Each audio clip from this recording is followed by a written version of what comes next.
Você acompanha agora o Jornal da Rede Alesp.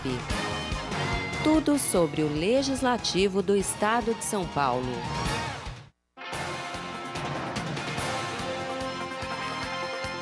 Olá, bom dia. Hoje é quarta-feira, dia 8 de julho. Eu sou o Luciano Teixeira. Bom dia, eu sou a Tayana Conrad. Está começando agora o Jornal da Rede Alesp. Jornal da Rede Alesp. Bem, pessoal, o Jornal da Rede Alesp na cobertura aí do combate ao coronavírus, né? Preparamos aí diariamente para você atualizações, todas as informações sobre a pandemia do coronavírus. Entrevistas com especialistas de vários setores, parlamentares, volta do trabalho no Legislativo em plataforma digital não presencial, tudo o que você precisa saber sobre o que está acontecendo em São Paulo, no Brasil e no mundo. Jornal da Rede Alesp. Bem, pessoal, nós vamos conferir a programação das atividades parlamentares aqui na Assembleia Legislativa de São Paulo para esta quarta-feira.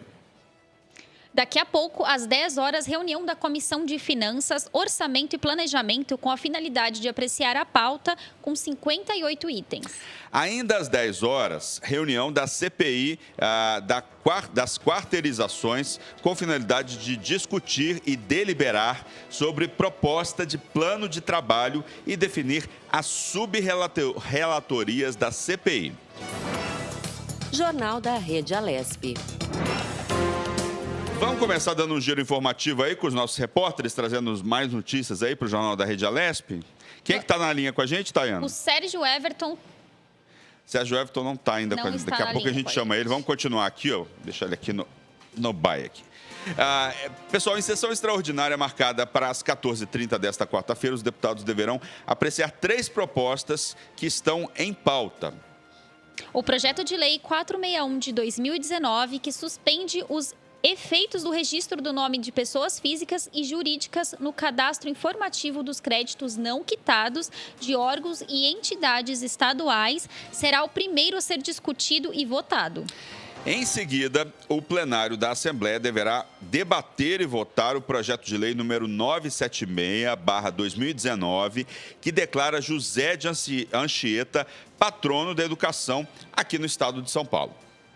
Por fim, os parlamentares irão analisar o projeto de lei 1027 de 2019, que cria uma política estadual voltada à primeira infância no estado de São Paulo. A sessão será transmitida ao vivo pela Rede Alesp no YouTube e também aqui na TV aberta. Bom, Luciano, estamos agora então agora com o sim, Sérgio Everton. Né? Bom dia, Sérgio Everton. Olá, bom dia, Luciano. Bom dia a todos, a Tayana, todos aí da Rede Alesp e também aos nossos telespectadores e ouvintes, né, da nossa rede. Bom, é o seguinte, é uma manhã até melhorzinha, né, com sol, que maravilha. Ainda bem, né? Esse frio todo que a gente está passando. Né, ainda bem, Sérgio. Nossa. Essa mudança de temperatura, mas mesmo essa mudança de temperatura brusca, né, acaba também prejudicando as pessoas, né, porque muda tão rápido assim. Está friozinho, mas está com sol, mas está bem melhor do que esses dias anteriores aí, né? Bom, vamos lá. Eu tenho aqui os trabalhos, né, realizados aqui na nossa Assembleia Legislativa, os trabalhos de ontem, e eu vou falar de uma comissão e também de um conselho de ética. E vamos falar também do plenário de ontem, né? Eu vou começar com o Conselho de Ética e Decoro Parlamentar, nessa reunião. Isso quando acontece aí qualquer tipo de, vamos dizer assim, denúncia, né, entre os deputados, alguma coisa que aconteceu entre os parlamentares. Isso vai para esse Conselho de Ética, né, para ser discutido, que é o Conselho de Ética Parlamentar, e que tem os deputados que integram, né, esse Conselho de Ética e Decoro aqui da Assembleia. E esse encontro aí foi feito, né, em ambiente virtual, presidido pela deputada, quem preside esse conselho é a deputada Maria Lúcia Amari, né, do PSDB.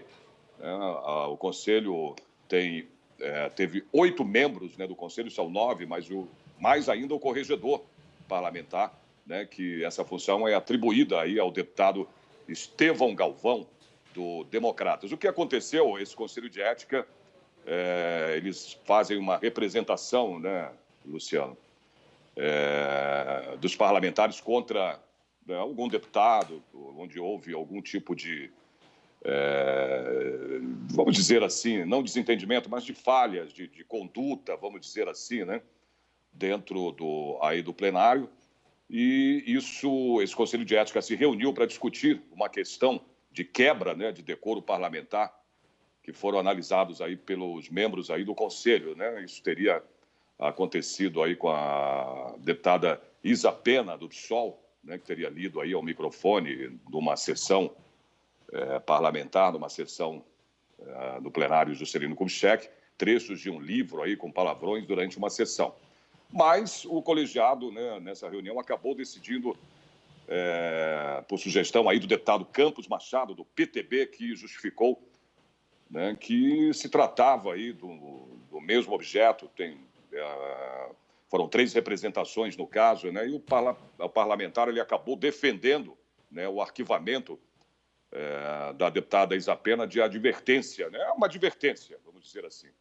Então, foi isso que aconteceu nessa reunião, né? Teve também alguns projetos lá, mas foram feitos aí pedidos de vistas, então isso vai acontecer na próxima reunião. E tivemos também, né, ontem, uma reunião aí da Comissão de Educação e Cultura, né? Teve com a presença do secretário de Cultura e Economia Criativa aqui do Estado de São Paulo, Sérgio Saleitão.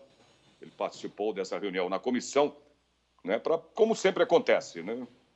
O secretário é chamado, convidado, vamos dizer melhor, para, né, não falar foi chamado ou convocado, não.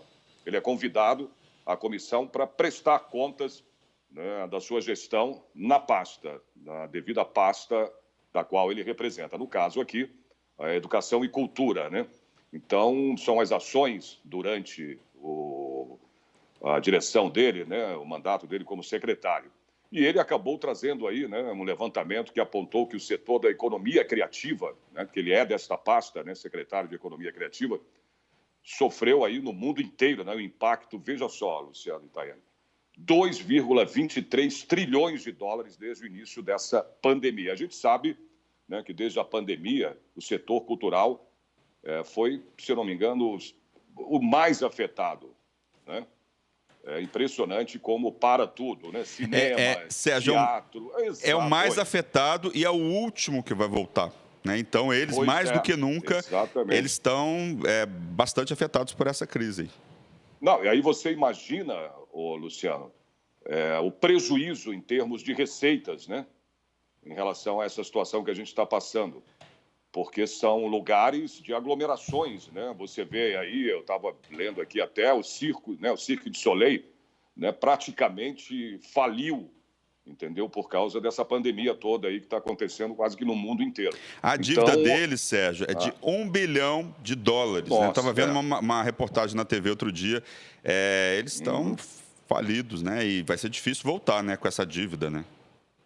Para você ter uma ideia, Luciano, no Brasil aqui o setor movimenta cerca de 4,9 milhões de postos de trabalho, veja só, né? 4,9 milhões. Só aqui em São Paulo, 1,5 milhão de postos de trabalho voltados aí para a economia criativa, né? Então, a perspectiva aí é que o setor só vai retomar, né, esse patamar de geração de PIB, mais ou menos, que havia no ano de 2019, em 2022. Veja só o prejuízo, né, que uma pandemia como essa está causando aí, né, no mundo inteiro. Imagina, né, são 4,9 milhões de postos de trabalho, né, no Brasil inteiro. Só em São Paulo, 1,5 milhão. Quer dizer, é muita gente que perdeu a sua função, né, o seu emprego, né, nessa área cultural. Então, é bem complicado, né? Teve a participação também do Gianazzi, que também é ligado. O Gianazzi, a área dele, né, é a educação, né, a bandeira dele aí na Assembleia Legislativa. Então, o secretário foi bastante sabatinado em relação a isso, mas ele colocou, né, deu todas as respostas feitas pelos parlamentares e deu aí as situações em que a gente, né, o setor cultural, vai poder sair depois que terminar essa pandemia. Quer dizer, ainda vai demorar. Então, como você mesmo disse, como eu falei aqui, é o setor mais afetado, né, nessa pandemia. E a oitiva do secretário foi bastante produtiva, né? Ele explanou várias situações, né? O tempo que vai levar para se voltar aí ao normal. É complicado, né? Uma situação bem delicada, mas tem investimentos, ações, né? Tudo isso vai levar, e a gente sabe, né? Deus é maior do que tudo, vai voltar tudo ao normal, né? Mas óbvio, né, Luciano, que vai demorar, vai ter um tempo aí para que se refaça tudo isso, não só no setor cultural, como no setor, né, de educação, né, saúde mesmo, todos os setores, né, afetados aí por causa dessa pandemia.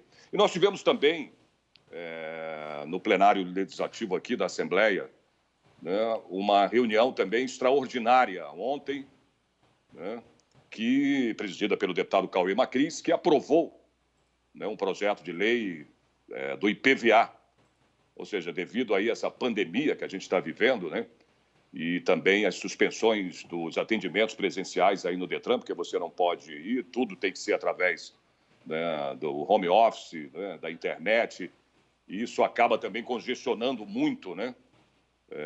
Um congestionamento grande, porque todo mundo quer entrar para resolver seus problemas através da internet, então complica muito. Então, os automóveis, eles não estão sendo aí, né, emplacados, o que, segundo o secretário da Fazenda, o Henrique Meirelles, tem possibilitado aí o pagamento desse imposto, né, que é o IPVA, para impedir que os condutores sejam autuados nesses casos e outras eventuais situações que possam surgir, né, nesse momento, com 80 votos favoráveis, ou seja, por unanimidade, né, e não houve nenhum voto contra. Os deputados aqui do Parlamento Paulista, eles aprovaram esse projeto de lei, que é o 424 de 2020, de autoria do nosso governador, né, João Dória, governador do nosso estado aqui, que permite a prorrogação, né, desse imposto ou a suspensão dos prazos de pagamento do imposto em situações aí excepcionais. Situações excepcionais como essa, né, Tayane, que a gente está vivendo, né, que é essa pandemia. Isso é uma situação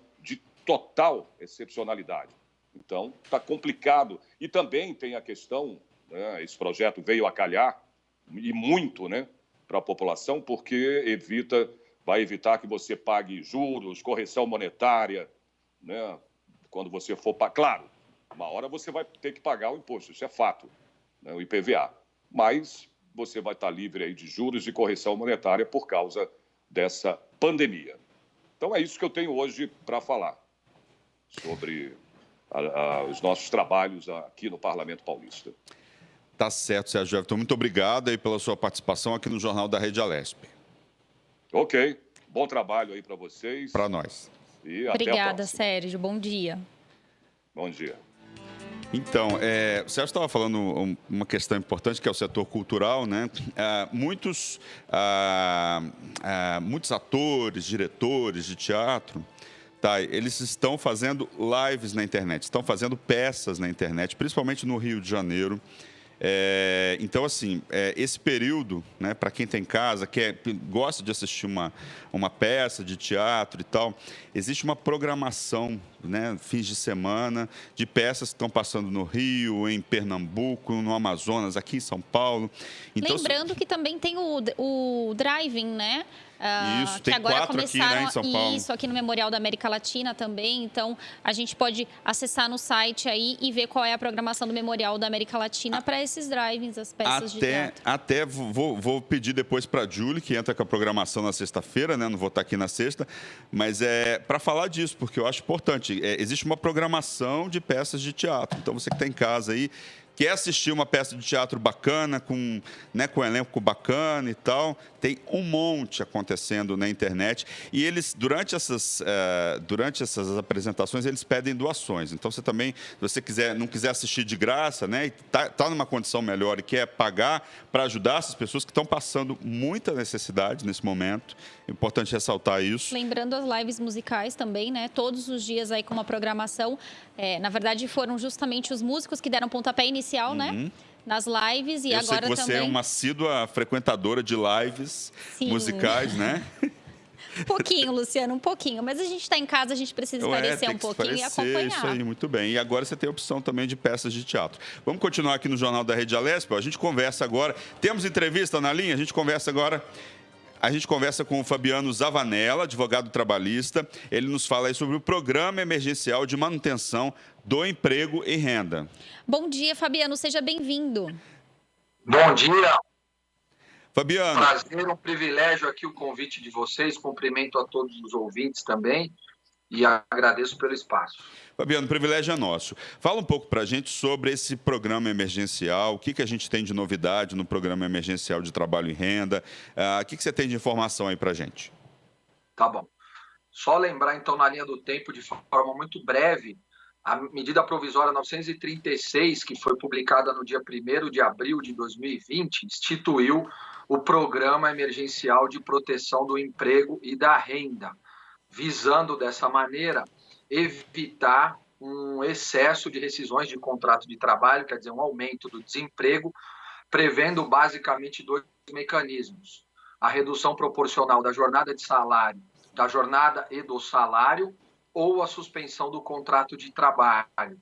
Ferramentas essas manejadas pela empresa, quer dizer, pelo empregador, que permitiriam aos empregados receber um benefício custeado pelo Estado, né, pago pelos cofres públicos. Como é uma medida provisória, toda medida provisória tem um prazo de vigência, que pode ser de 60 dias, prorrogado por mais 60. Então, havia todo um ambiente aí de tensão, que o assunto fosse discutido logo no Legislativo e se fizesse a conversão da medida provisória em lei. Aí daí sim a lei integra o nosso ordenamento jurídico e tem uma vigência mais elastecida. Isso aconteceu ao longo desses últimos meses. Foi aprovado o projeto de conversão número 15 na Câmara dos Deputados, encaminhado para o Senado. O texto recebeu alguns ajustes e depois seguiu para a sanção presidencial, que aconteceu no dia 6 de julho, quer dizer, anteontem. E ontem, no dia 7, foi publicada, então, a Lei 14.020 de 2020, que institui o Programa Emergencial de Proteção ao Emprego e à Renda. Então, de forma muito sintética, essa é a cronologia do tempo da primeira data em que se instituiu o programa e agora efetivamente transformado em lei a partir da publicação de ontem no Diário Oficial. Agora, Fabiano, fala um pouquinho para a gente. Caso o governo não pague esse benefício emergencial, quais são os direitos do trabalhador nessa situação? Então, na verdade, a ferramenta para que o empregado acesse esse benefício depende de uma iniciativa do empregador. Na medida provisória 936, se autorizava, se reconhecia uma maior autonomia, quer dizer, os ajustes poderiam ser individuais, do empregado com o empregador, adotando ou a redução ou a suspensão.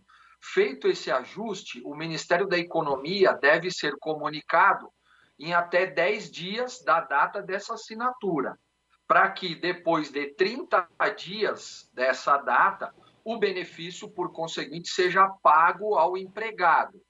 No começo, nos primeiros dias ou até no primeiro mês de vida da medida provisória, nós tivemos uma série de relatos e de experiências de dificuldades das empresas em acessar o próprio empregador web, que é a plataforma adequada para noticiar esses acordos, que possibilitaria o recebimento pelos empregados do chamado benefício emergencial. Isso foi sendo corrigido ao longo do tempo. Em abril, o Ministério da Economia editou uma portaria que disciplinava todo o funcionamento, tanto do empregador web, a maneira que a empresa deveria noticiar, e também alguns outros aspectos que geravam bastante dúvida. Caso o empregado, feita de maneira regular, formal, que a empresa observe todos esses requisitos que eu mencionei, não receba o benefício, ele deve comunicar o empregador, a fim de que o empregador verifique se as informações foram prestadas de maneira correta, se o Ministério da Economia processou o pedido do pagamento do respectivo benefício E caso não tenha sido feito dessa forma, é obrigação do empregador pagar o salário daquele mês correspondente na mesma condição anterior à adoção de uma das medidas, ou seja, da redução ou da suspensão. Então, é um ônus muito maior do empregador de tomar todos ele cuidado para que ele consiga atender esses requisitos e não prejudique o trabalhador no que se refere ao recebimento do benefício emergencial. Fabiano, você acha que a lei protege, na mesma medida, empregados e empregadores? Muito boa pergunta. A Lei 14.020, ela é um pouco diferente da medida provisória. O texto foi aprimorado. Logo de cara, tanto nas disposições como no artigo 1º e 2º, a lei lembra, como já fazia a medida provisória, que são técnicas, são mecanismos voltados para a preservação da renda e do emprego num momento de atipicidade que é justamente aquele imposto pela pandemia. Então, partimos de uma premissa que não há antagonismo desses interesses, e sim uma convergência, tanto da perspectiva dos empregados como dos empregadores, de um lado, a manutenção do emprego, e de outro, a manutenção dos próprios negócios. Eu estava ouvindo vocês aí falar de setores que foram dizimados pelo impacto da pandemia, o entretenimento, o turismo, o lazer e outros tantos. Por conseguinte, é uma crise que afeta a sociedade de maneira indistinta. Então, o mecanismo ele me parece adequado nessa perspectiva e proposta da manutenção dos empregos. O Ministério da Economia dá números de que já foram protocolados, quer dizer, anunciados via empregador web, 13 milhões de acordos na técnica prevista pela MP e agora pela lei. Então, significa que 13 milhões de empregados estão acessando esses benefícios e, por conseguinte, os seus contratos de trabalho são preservados. E também a lei fala em renda, ela não fala em preservação do salário.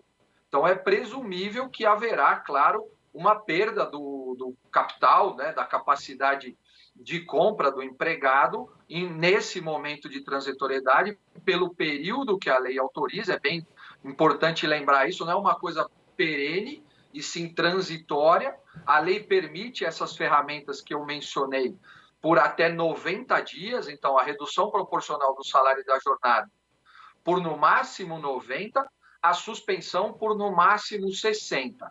Se você combinar essas medidas somadas, não podem superar 90, desde que a suspensão não seja mais do que 60 dias. Então, são técnicas, dentro do que foi possível, se não é o ideal, é o mais razoável para equilibrar, nessa perspectiva da tua pergunta, interesses de empregados, de empregadores e de uma outra figura que tem um papel significativo, principalmente mais ainda agora na lei ontem publicada, que são os próprios sindicatos na defesa dos interesses dos trabalhadores. A gente está aqui com o chat ao vivo aqui, né, no nosso YouTube. Você que está em casa, quer fazer pergunta aí pro Fabiano, né? Só fazer a sua pergunta no nosso chat ao vivo aqui. Tem uma pergunta aqui que o pessoal está falando o seguinte: a parte da empresa, parece que tem uma senhora aqui, ela está dizendo o seguinte, que a parte da empresa não está pagando, né? O governo está pagando a sua parte, a empresa não está pagando a sua parte. O que fazer? Tá bom. Presumo nessa pergunta que é uma hipótese de redução proporcional de jornada e de salário. Porque no mecanismo da suspensão, para as empresas que faturaram em 2019 até R$4.800.000, o empregado recebe 100% do Estado, através do benefício criado.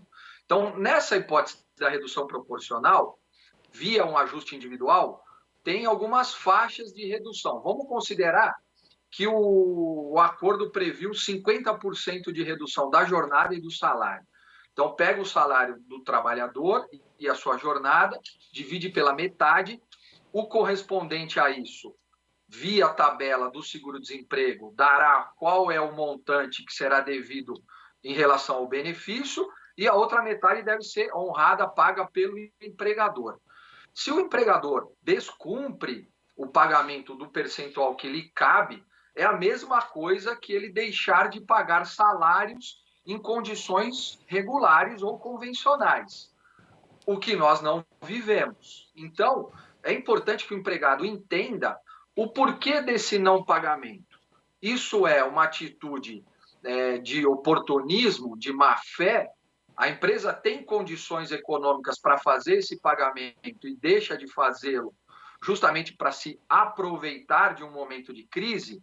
Essa é uma situação completamente reprovável, deve ser comunicada aos órgãos fiscalizadores para que alguma providência seja adotada. Individualmente ainda, esse empregado lesado, ele pode propor uma reclamação trabalhista para fazer jus a esses direitos violados. Nós precisamos entender se isso é recomendável no momento vivido. Quer dizer, a empresa de fato usa de má fé ou ela tem um problema efetivo de caixa, um problema econômico financeiro, ela foi afetada pela pandemia e que mesmo adotando esses mecanismos de proteção do emprego e da renda, ela não consegue honrar o salário. E ela tem transparência e comunica isso aos empregados. Então, os empregados deverão levar em conta essa conduta, essa postura e relativizar essa situação que é complicada, óbvio, cada um tem as suas obrigações e a necessidade do seu sustento, mas levar em conta também o esforço do outro lado do empregador para a manutenção daquele vínculo, do que uma situação mais delicada, a empresa optar pelas dispensas, pelas rescisões do contrato de trabalho, e aí nem mesmo o benefício essa pessoa receberá. Então, precisamos partir de uma análise um pouco mais acurada, mais detalhada da situação concreta para escolher esses caminhos. Fabiano, complementando até essa questão, essa redução permite que os salários fiquem abaixo, né, até 90 dias, essa redução pode acontecer, mas você acha que alguns empregadores podem aproveitar dessa situação e estender esse prazo para mais de 90 dias, reduzir os salários, então, dos funcionários por mais de 90 dias? E se isso acontecer, o que o trabalhador pode fazer? Então, a medida provisória, lá de 1º de abril, a 936, prevê, como eu disse, um máximo de 90 dias para a redução proporcional de jornada e de salário. As empresas que já adotaram essa ferramenta em março, abril, maio, junho, enfim, ou até agora no mês de julho, esgotou a possibilidade de renová-la. Por isso que havia uma ansiedade muito grande para que isso fosse transformado em lei, que é o que aconteceu, publicado ontem, a Lei 14.020. A Lei 14.020, ela reproduz essa mesma técnica, quer dizer, ela confirma o prazo de 90 dias, mas ela inclui uma vírgula para dizer que o Poder Executivo, através do Ministério da Economia, monitora o programa do benefício emergencial e pode editar normas complementares necessárias à sua execução, inclusive em relação ao prazo. É o chamado regulamento que os trabalhadores no geral, estão com muita expectativa de que saia hoje ainda e que autorize nova redução proporcional de jornada e salário ou de suspensão do contrato de trabalho, além daqueles 90 dias inaugurais. Nós temos um problema aí eminentemente de caixa, tanto o ministro Paulo Guedes como o próprio presidente da República já verbalizaram isso, a dificuldade em manejar recursos para estender o benefício. Se fala em mais de 70 bilhões já honrados pelos cofres públicos e uma economia fragilizada como é do Brasil, são valores expressivos. Então, acho que o ponto de ajuste é a viabilidade econômico-financeira da prorrogação do programa. Não considerando esse regulamento ou mesmo que a empresa não consiga aguardar pela sua edição e precise postergar essa redução proporcional, né, de jornada e salário ou a suspensão do contrato de trabalho, como você perguntou. Ela pode, via o programa do benefício emergencial, não dá. O próprio sistema travará o pagamento do benefício, no máximo até 90 dias. No mês subsequente, o trabalhador deixa de receber aquele valor. Individualmente, isso é possível fazer sem o benefício? Tem uma discussão jurídica muito grande aí, me parece que não por acordo individual, mas sim via negociação coletiva. Então, quer dizer, se o sindicato de um determinado setor negociar com a empresa redução proporcional de jornada e salário em outros patamares diferentes da própria lei, ou até mesmo em um tempo maior, com as justificativas necessárias, isso é possível fazer. Como também é possível suspender o contrato de trabalho via negociação coletiva para que o trabalhador participe de programas de requalificação ou treinamento. Então, na negociação coletiva, dá para ajustar esses mesmos mecanismos com um prazo maior do que aquele que está previsto na lei. Mas sem ela, individualmente, a empresa terá problemas e o empregado não receberá o benefício.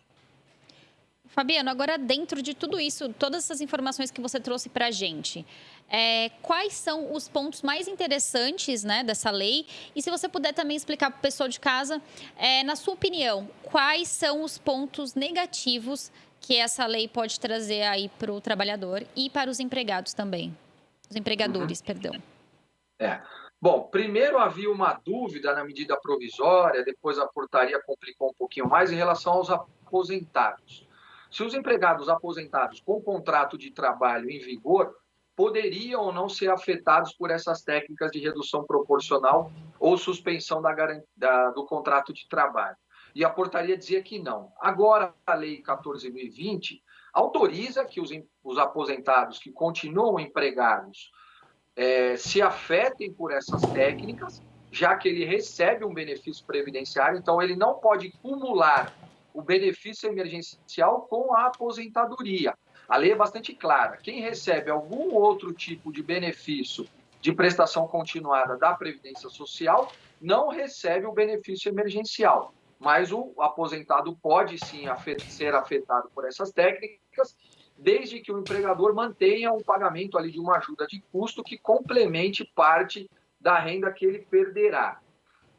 A lei também garante, prevê uma garantia provisória no emprego. Então, pelo tempo que o empregado terá o seu contrato suspenso ou a sua jornada e salário reduzidos, ele será garantido no emprego.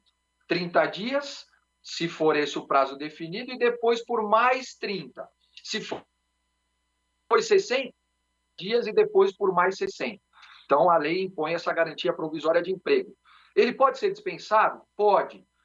O que significa essa garantia? A empresa pagará, além das verbas rescisórias, uma indenização, que está previsto lá no artigo 10 da lei. Dependendo do período ou da redução, ela pode ser de até 100% nas hipóteses, por exemplo, da suspensão do contrato de trabalho. Tá?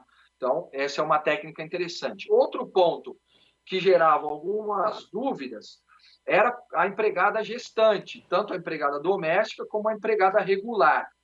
Como ficaria o cálculo do benefício, do auxílio maternidade? Então, a lei vem e diz, olha, a empregada que acessa o auxílio maternidade, a licença maternidade, terá como cálculo, como cômputo, base de cálculo desse benefício, o salário anterior à adoção de uma das técnicas. Então, não será o salário reduzido ou contrato suspenso que servirá de base para cálculo da licença maternidade. É o salário no momento anterior a essa técnica, o que também me parece bastante razoável. Tá certo. A lei também inova num aspecto aqui, apontando que é vedada a dispensa de pessoas com deficiência durante a adoção dessas técnicas. Então, as empresas que adotarem os mecanismos de redução ou de suspensão dos contratos de trabalho, que não mesmo da pessoa com deficiência, encontram esse óbice para rescisão desses contratos de trabalho. Em relação às faixas salariais, acho importante porque mudou, a MP previa de uma forma, agora a lei alterou, fica mais ou menos assim, tá? As pessoas que recebem salário igual ou menor a R$ 2.090 e trabalham numa empresa que teve um faturamento de R$ 4.800.000 igual ou maior em 2019, poderão negociar individualmente com os seus empregadores. Quem teve salário igual ou menor a 3.135 e trabalhava numa empresa que teve um faturamento de 4.800.000 reais ou menos em 2019, também poderão negociar individualmente com seus empregadores. O que isso significa? As empresas menores têm mais dificuldade de acessar sindicatos, de estabelecer normas coletivas e, portanto, têm essa maior proximidade com seus empregados, são negócios de 5, 10 pessoas, então faz esse ajuste direto. Tá certo, Fabiano. Fabiano, muito obrigado pela sua presença aqui no Jornal da Rede Alesp, muito obrigado aí pela sua participação aqui no nosso jornal. Eu que agradeço, desculpa se eu me alonguei, são muitos pontos, fico à disposição para um outro programa para a gente continuar esse nosso papo. Obrigada, tá doutor certo, Fabiano. obrigado. Bem, pessoal, a gente vai interromper agora o Jornal da Rede Alesp para dar início à transmissão da reunião da CPI das quarteirizações. Você continua assistindo o Jornal da Rede Alesp no YouTube, né? A reunião da Comissão de Finanças, Orçamento e Planejamento. Você continua assistindo o jornal, é o contrário que eu falei, né? Você continua assistindo o Jornal da Rede Alesp aqui na TV Alesp e pelo YouTube a reunião da Comissão de Finanças, Orçamento e Planejamento, né? E a partir de agora você já pode assistir essa comissão.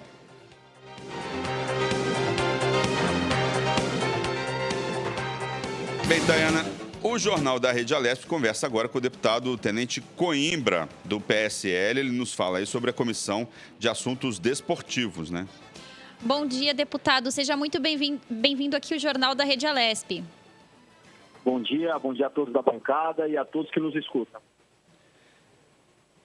Deputado, fala um pouco sobre a importância da gente ter uma comissão de assuntos desportivos aqui na Alesp e quais são os próximos trabalhos que vocês vão fazer a partir de agora. É a importância do esporte em si, que passa desde a parte social, né, de resgatar as nossas crianças, de colocar elas no seio de comunidade, muitas das vezes as crianças que infelizmente têm negligência familiar, então elas conseguem trabalhar um senso de comunidade. Dentro do esporte você aprende o respeito, a ser competitivo, a buscar pelos seus ideais. E também, nesse momento de pandemia, podemos citar inclusive a parte de saúde, né, onde o esporte é vida. Que você, com um corpo melhor, um corpo mais saudável, logicamente, isso todos sabem, né, você consegue prevenir melhor as doenças. E fico muito feliz de participar dessa comissão, hoje sendo vice-presidente da Comissão de Assuntos Desportivos, para desenvolvermos os esportes convencionais, né, que todos conhecem, e os não convencionais, que estão cada vez mais fortes dentro do cenário e têm, enfim, que ser considerados como esportes. Como os esportes da mente, né, como xadrez, pôquer e etc., e os esportes online, né, o esportes, que é um mercado que mais cresce dentro do segmento esportivo, né, arrecada bilhões no mundo, e no Brasil tem um volume financeiro e de adeptos muito grande. Deputado, agora o senhor comentou que é vice-presidente, né, da comissão, e eu acho importante a gente explicar para quem está em casa o que faz o vice-presidente de uma comissão e quais as responsabilidades que o senhor terá nessa função. Isso, eu sou vice-presidente do Altair Moraes, né, que é o nosso presidente da comissão, e a função do vice-presidente é suprir, né, assumir, no caso da vacância do presidente, organizando a comissão, elencando os itens a serem pautados, marcando as reuniões, convocando o secretário ou convidando ou convocando o secretário de esporte, convidando ou convocando pessoas influentes e relevantes para as comissões para desenvolver cada vez mais esportes dentro do nosso estado.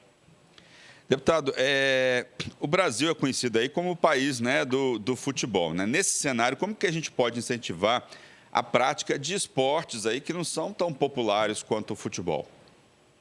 Exatamente. O Estado ele tem que incentivar, principalmente em escola de base, nos projetos sociais existentes ou os projetos sociais vinculados ao Estado, como uma forma de inclusão, tem que incentivar esses outros esportes.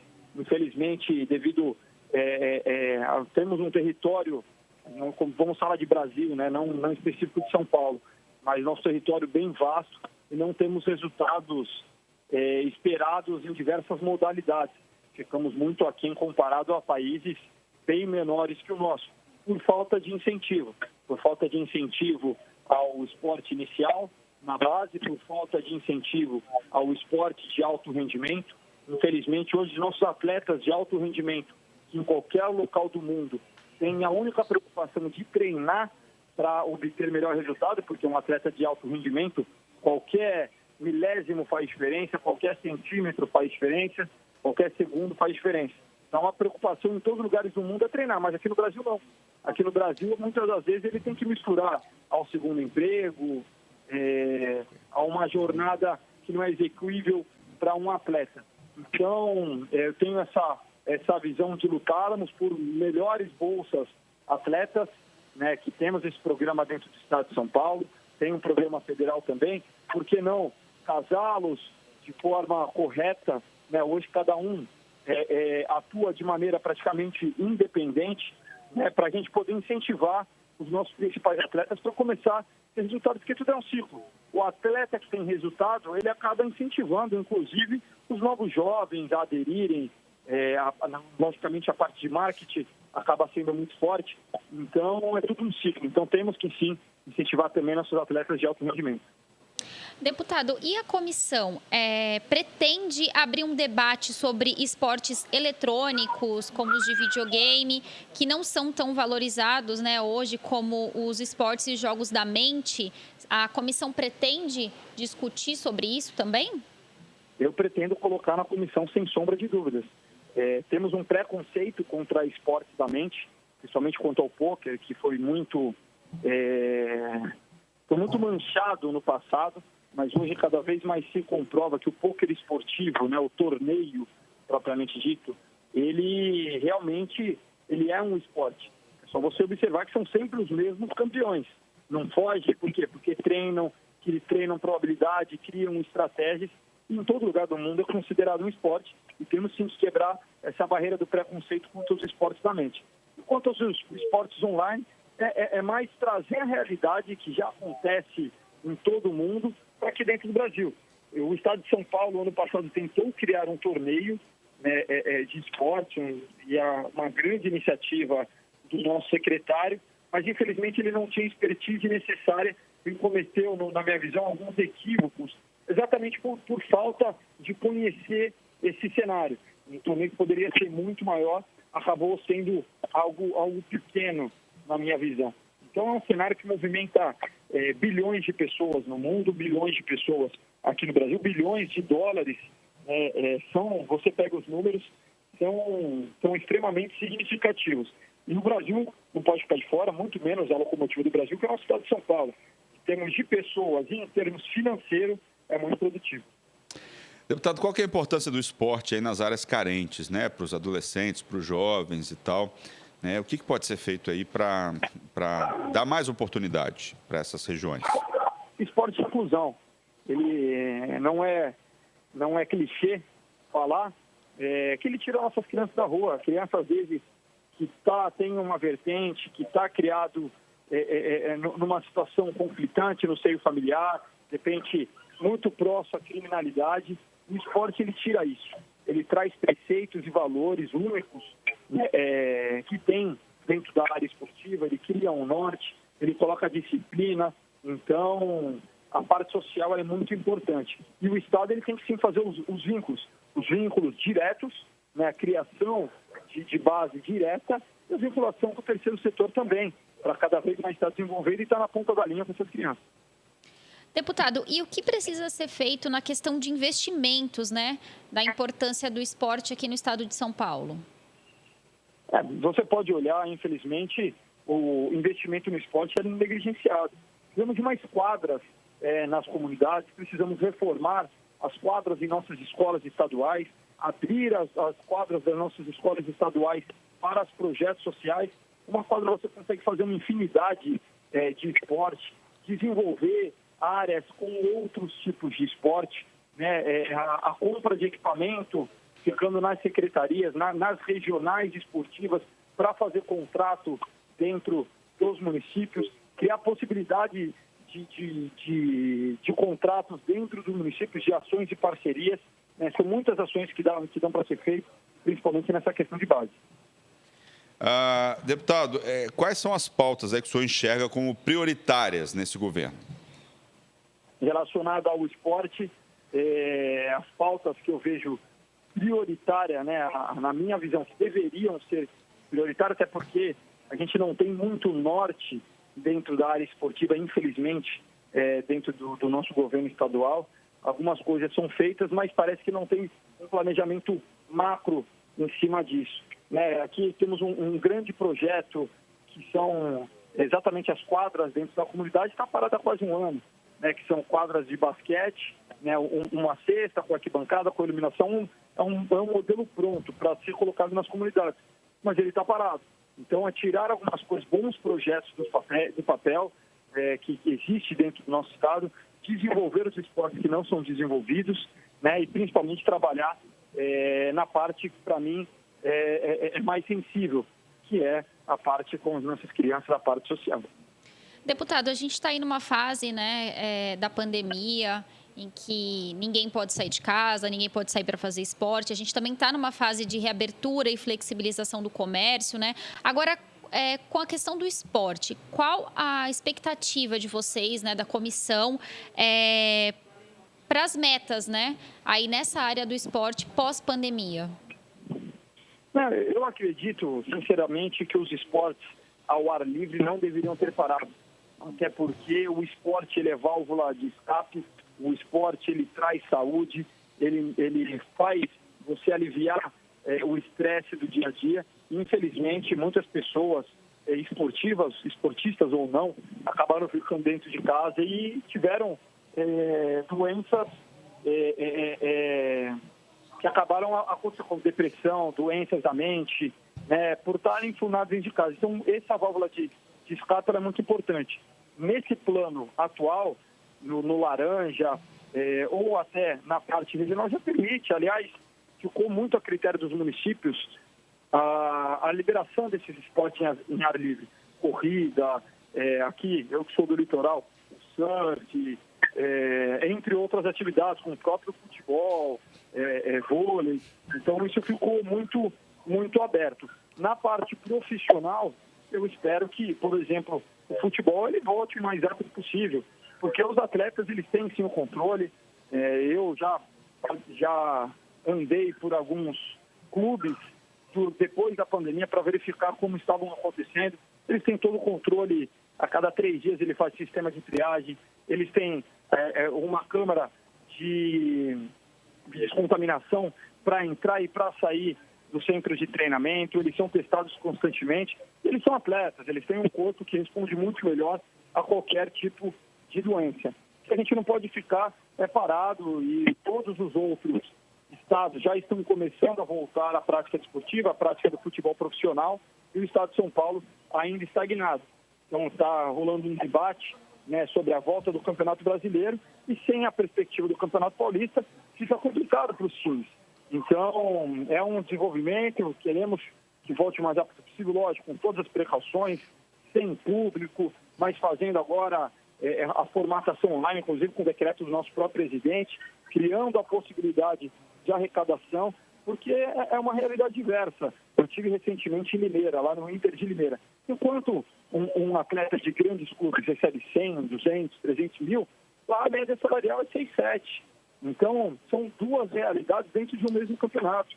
Esse atleta, que tem um vínculo praticamente já cancelado, porque o tempo do campeonato já foi, ele, se não tiver uma perspectiva, se não continuar um treinamento, ele vai ser fadado a realmente uma aposentadoria precoce. Então, a gente precisa se desenvolver, precisa sim de um trabalho conjunto, procurar de forma efetiva e não de forma política. Deputado, o senhor é da região aí da Baixada Santista, né? Como o senhor comentou aqui com a gente agora. Como está a questão da flexibilização e como você vê o movimento já nos esportes de praia, né? No vôlei, no surf. Como que está a situação aí agora? Agora já está normalizando. Os esportes já estão autorizados na maioria das cidades litorâneas aqui da Baixada, uma ou outra cidade que ainda o bloqueia. O surf, recentemente a Prefeitura de Santos estendeu a todo o ano, começou com 4 horas, foi para 6 horas, hoje está liberada toda a faixa de areia, 24 horas para atividade esportiva, não para pegar sol, não para confraternizar, mas para fazer o esporte, né? Para automaticamente você adquirir saúde e adquirir a prevenção contra o vírus. Então, dentro de área livre, né, do espaço livre, já estão acontecendo algumas práticas esportivas. Isso está se caminhando, infelizmente, a passos curtos, mas passos curtos necessários, que não pode a gente continuar na inércia. Tá certo, a gente gostaria de agradecer aí a entrevista com o deputado Tenente Coimbra, né, falando aí sobre a Comissão de Assuntos Desportivos aqui da Assembleia Legislativa de São Paulo. Muito obrigado aí pela sua participação. Eu que agradeço a todos, um bom dia. Obrigada, deputado. Continuando aqui, Tayana, o secretário de Cultura e Economia Criativa do Estado de São Paulo, Sérgio Saleitão, participou da reunião da Comissão de Educação e Cultura para prestar contas de sua gestão, em especial das ações para mitigar a pandemia do novo coronavírus. O secretário trouxe um levantamento que apontou que o setor de economia criativa, um impacto de 2,23 trilhões de dólares desde o início da pandemia. No Brasil, o setor movimenta 4,9 milhões de postos de trabalho. Só em São Paulo são 1,5 milhão de postos de trabalho. A perspectiva é que o setor só retomará o patamar de geração de PIB que havia no ano de 2019 em 2022. Recursos foram captados cerca de pouco mais de 170 milhões de reais para o restauro e ampliação do novo Museu do Ipiranga e vamos lançar o edital para a seleção do parceiro que comandará esse Festival do Bicentenário da Independência do Brasil, ainda agora no mês de julho. A deputada professora Bebel, do PT, presidente da comissão, leu para o secretário o manifesto que a comissão recebeu das entidades que representam os setores culturais. Nos 3 meses da grave crise sanitária que assola duramente o setor, até a presente data, as únicas atitudes efetivamente tomadas que servem pequena parcela de produtoras e produtores culturais do Estado foi a concessão de crédito bancário oferecido a juros considerados baixos, 1,2% ao mês, e a criação de uma plataforma streaming, Cultura em Casa, com o custo de R$1 milhão, para exibição de eventos contratados a critério exclusivo dos senhores secretários de artistas independentes que merecem todo o respeito e admiração, mas que representam uma pequena parte da produção cultural do Estado de São Paulo. O deputado Carlos Gianazzi, do PSOL, perguntou para o secretário sobre o apoio aos trabalhadores da cultura. Vamos ouvir? Em 4 meses, os nossos artistas do Estado de São Paulo, os nossos trabalhadores da cultura, não tiveram nenhum tipo de ajuda, não tem nenhum programa. Nós apresentamos um projeto coletivo, que é o 253, que foi citado pela carta, inclusive, que é um projeto construído também junto com as entidades, por vários partidos políticos. E ele é um projeto importante, porque ele dá um norte, dá uma direção de socorro, de ajuda aos trabalhadores da cultura. Então, eu queria saber, primeiro, assim, não há, a Secretaria da Cultura não tem nenhum projeto de socorro aos nossos artistas, não há nenhum, enfim, e faço aqui um apelo para que o secretário conheça o nosso projeto 253 e faça gestões junto ao governo Dória para que o projeto seja aprovado em caráter de extrema urgência. O secretário esclareceu ainda que precisará de mais recursos para colocar em prática as ações que estão previstas para a cultura no projeto 350, número 350, de 2020. Uma vez que o governador sancione isso, o PL 350, para a execução do que está previsto para a área cultural do PL 350, será necessário um crédito suplementar para a Secretaria de Cultura, porque, como o senhor bem sabe, o nosso orçamento, ele já no início do ano, já é 100% comprometido com as despesas fixas e com o investimento programado, de maneira que a nossa margem em relação ao orçamento é muito pequena, porque tudo já está comprometido com o que está planejado. Jornal da Rede Alesp. Bem, pessoal, o Jornal da Rede Alesp conversa agora com a deputada Marina Elou, da Rede. Ela nos fala aí sobre a política estadual pela primeira infância. Bom dia, deputada. Seja bem-vinda ao Jornal da Rede Alesp. Bom dia, me escutam bem? Sim, perfeitamente. Escutamos. Deputada, eu gostaria de começar a entrevista conversando um pouquinho com a senhora sobre o projeto 1027 de 2019, que foi aprovado na Comissão de Finanças, Orçamento e Planejamento na tarde de segunda-feira, né? Eu queria que a senhora falasse um pouquinho mais sobre o projeto da primeira infância. Essa lei, na verdade, ela é bem importante aqui para o Estado de São Paulo, porque ela institui a política estadual da primeira infância. A gente já tem, desde 2016, a política nacional pela primeira infância, que deu um passo importante no estabelecimento de políticas públicas para essa faixa etária tão importante no desenvolvimento humano, que é do 0 aos 6 anos de idade, que é quando as crianças desenvolvem a capacidade de aprender, a capacidade de ter as emoções, de se regulamentar, sua capacidade cognitiva, que ela vai poder se desenvolver para o resto da vida. A gente tem vários municípios que já têm sua política municipal e faltava muito um marco estadual, em que a gente dá essas diretrizes para o Estado, como priorizar as crianças, como priorizar a infância em primeiro lugar, né? Como as crianças podem ser nossa prioridade absoluta de investimento, de atenção do Estado. E é isso que nosso projeto de lei vem trazer. Deputada, por quantas comissões o projeto já passou para ser aprovado?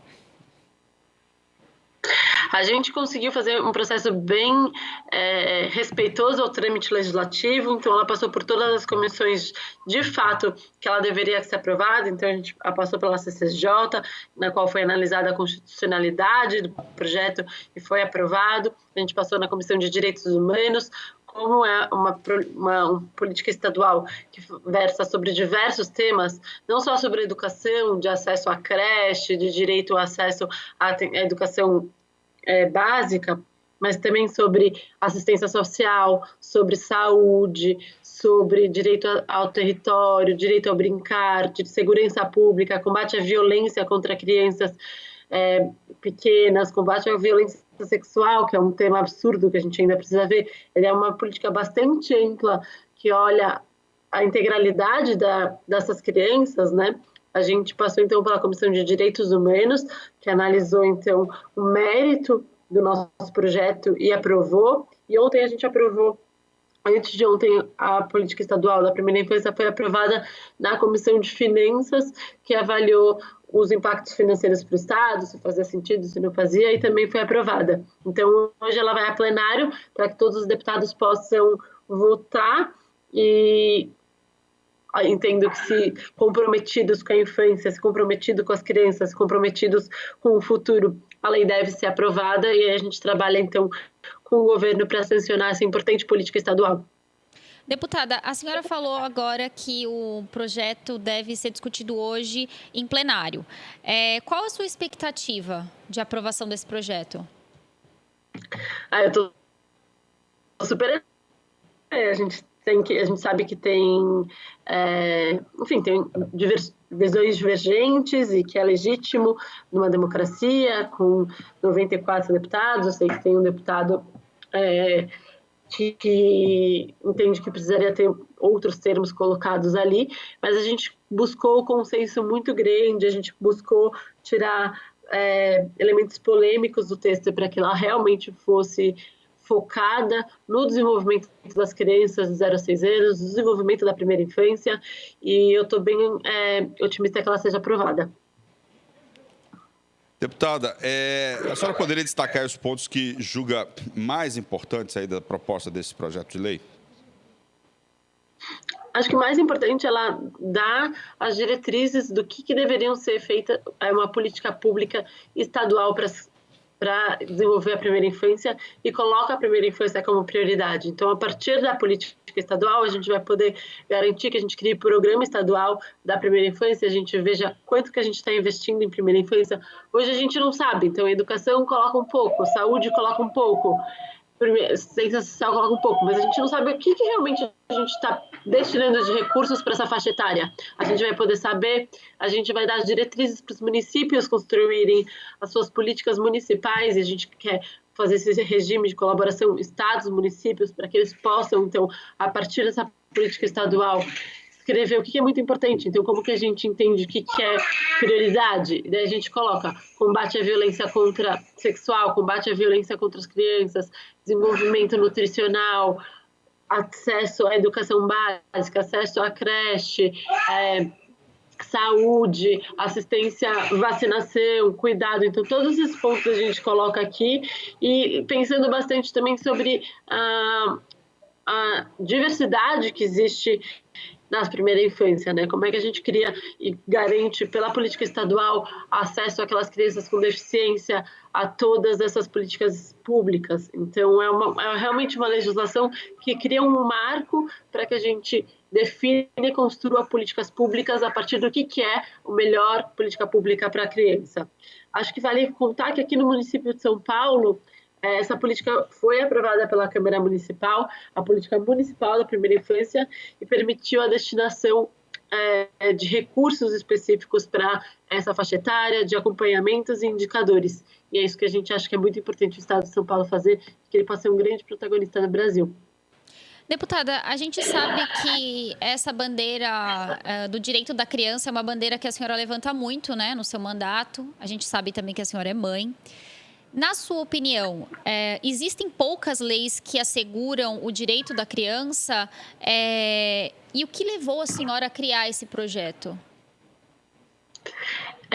Não, eu não acho que existem poucas leis. A gente está, inclusive, no mês que a gente celebra os 30 anos do ECA, né, que é o Estatuto da Criança e do Adolescente, que é um marco legal muito importante de evolução da luta do direito das crianças e adolescentes na nossa sociedade, mas a gente entende que a primeira infância, que é essa etapa tão especial da vida do 0 aos 6 anos, ainda podia ter maior priorização. A nossa Constituição Federal tem no seu artigo colocado que falar que criança é nossa prioridade absoluta.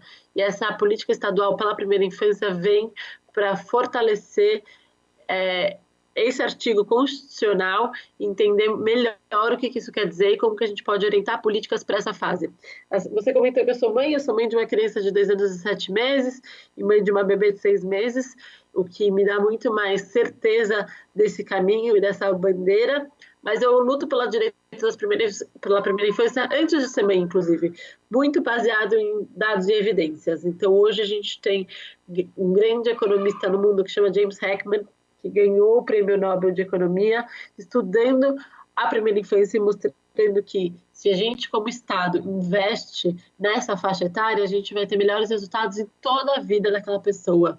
Melhores resultados na escola, melhores resultados de produtividade, melhores resultados de estabilidade emocional. Então, quando a gente investe nas crianças, de 0 aos 6 anos, a gente investe na primeira infância, a gente tem retornos positivos pelos próximos resto da vida daquela criança. Então, é muito a partir de uma perspectiva que é uma política pública estadual muito inteligente e necessária e prioridade absoluta investir na primeira infância. O que falta, deputada, a gente alcançar hoje no Brasil, né? Como é que está a situação do primeiro infância? A senhora já falou aí um pouco, né? Mas quais são os avanços ainda que a gente precisa conquistar nos próximos anos em relação à primeira infância? Acho que falta a gente conquistar o que a Constituição coloca, falta conquistar o fato de se tornar prioridade de verdade absoluta. A gente tem visto, inclusive, o quanto que a pandemia... saiu um estudo bem importante, quanto que essa pandemia e a crise econômica que segue vai impactar muito fortemente a primeira infância. Então, sobre o aspecto nutricional, sobre o aspecto da violência, sobre o aspecto do acesso à educação básica de qualidade, e isso condena uma geração Então, falta a gente entender que no Brasil, colocar a Constituição em primeiro lugar, de que as crianças são prioridades absolutas e criar políticas públicas para essa faixa etária é o que mais inteligente a gente pode fazer. É o melhor momento para a gente desconstruir as desigualdades que existem, as desigualdades sociais, de gênero, de classe econômica, de raça. Quando a gente investe, a gente dá oportunidade para que todo mundo realmente possa se desenvolver. E isso quer dizer a gente oferecer um espaço seguro, uma educação pública de qualidade, uma nutrição adequada, um acesso à saúde, um acesso a espaços de lazer, um acesso ao brincar, que é como a criança se desenvolve, um combate à violência contra as crianças, e é isso que a nossa lei quer se propõe a colocar hoje. O que a senhora acha mais? O que falta ainda, né? A gente discutir, o que uma casa, a Assembleia Legislativa já tem feito aí, igual a senhora está falando aí, né? Enfim, do projeto. O que a lei brasileira, né? O que o Congresso, o que uma casa como a Assembleia Legislativa ainda precisa fazer para garantir direitos, não só da primeira infância, mas de crianças, adolescentes e tal. Como é que a senhora vê essa questão hoje no Brasil? A questão das crianças da primeira infância, acho que o marco hoje sendo aprovado vai ser um passo bem importante para que a gente possa caminhar para políticas públicas concretas e consistentes para a primeira infância e vai permitir que a gente discuta orçamento. A gente sabe que o que realmente faz diferença para a implementação de políticas públicas é o dinheiro que você tem para implementar, para construir esses programas. A partir do momento que a gente cria o marco, a gente cria a possibilidade de criar programas que permitam entender quanto que a gente está realmente investindo na primeira infância, quanto que a gente está priorizando isso no nosso orçamento, que acho que a próxima etapa é o que falta, é o que é muito importante para que a gente consiga avançar em garantir direitos para todas as nossas crianças, em tratá-las como prioridade. Falta a gente poder agora olhar para o dinheiro e garantir que ele esteja realmente criando programas interessantes. Aqui a gente está falando principalmente de primeira infância, mas quando a gente olha para um espectro mais exemplo de crianças e adolescentes, né, que é esse marco importante, que o ECA, o Estatuto da Criança e do Adolescente, que faz 30 anos esse mês traz, essa reflexão de que a gente conseguiu no Brasil, a gente tinha dados obscenos de mortalidade infantil, né? Nos últimos 30 anos a gente conseguiu reduzir drasticamente a nossa mortalidade infantil, que é a morte de crianças até 3 anos.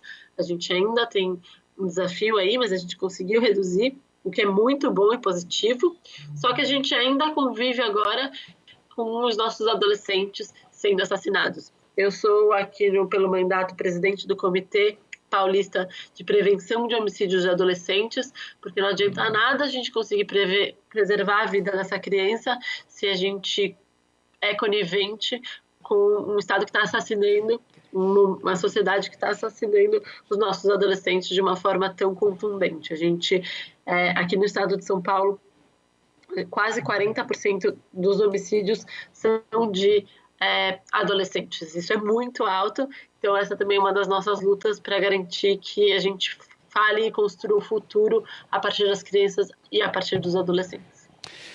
Tá certo, a gente gostaria de agradecer a deputada Marina Hello, da Rede. Muito obrigado aí pelos esclarecimentos aqui na Rede Alesp. Obrigada a você, é um prazer. Obrigada, deputada, bom dia. Você também, tchau, tchau. Bem, os deputados que integram o Conselho de Ética e Decoro Parlamentar da Assembleia Legislativa de São Paulo realizaram ontem a primeira reunião extraordinária de 2020. O encontro, feito em ambiente virtual e presidido pela deputada Maria Lúcia Amari, do PSDB, contou com a presença de 8 dos 9 membros, mais o corregedor parlamentar, função atribuída ao deputado Estevão Galvão, do Democratas.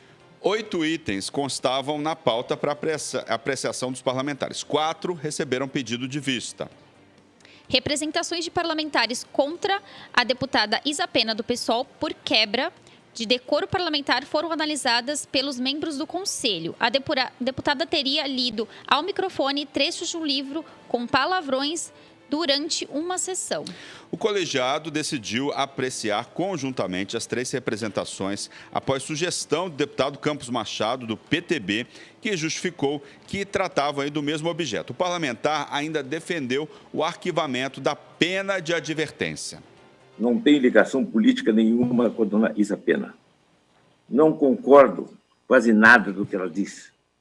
Temos pensamentos diferentes, mas eu não posso ser injusto, principalmente quando fiz questão absoluta de verificar. No Supremo Tribunal Federal, se existia algum caso parecido. Existe. E qual foi a decisão? A ofensa é pessoal. E não houve ofensa pessoal a nenhum parlamentar.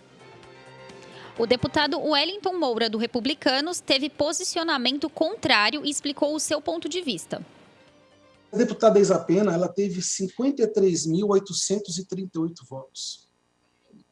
Ela representa 53.838 pessoas que votaram nela. E que, nesse momento, por que votaram? Porque acreditaram nela. E eu não acredito que essas 53.638 pessoas concordem em ela ter chegado no plenário e, por mais que seja uma expressão, está escrito no livro, ela não poderia ter agido da forma que ela agiu, ter expressado isso publicamente, através de usar o seu direito parlamentar de falar. Jornal da Rede Alesp.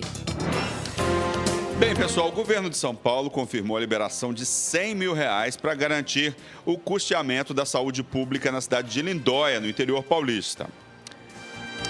O recurso financeiro é resultado de uma emenda voluntária do deputado Edmir Chedid, do Democratas, ao orçamento. Foi liberado a partir de um convênio firmado entre a Secretaria de Estado da Saúde e a Administração Pública Municipal.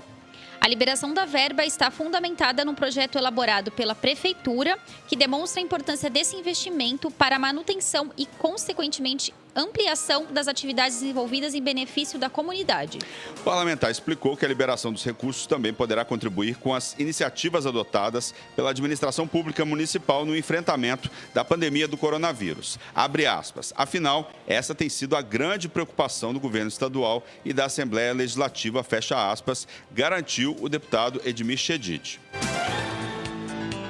Bom, Luciano, o Jornal da Rede Alesp conversa agora com a médica infectologista Tânia Dias e nós vamos conversar sobre como frequentar a praia com segurança nessa flexibilização. Bom dia, doutora Tânia, seja bem-vinda ao Jornal da Rede Alesp. Doutora, bom dia.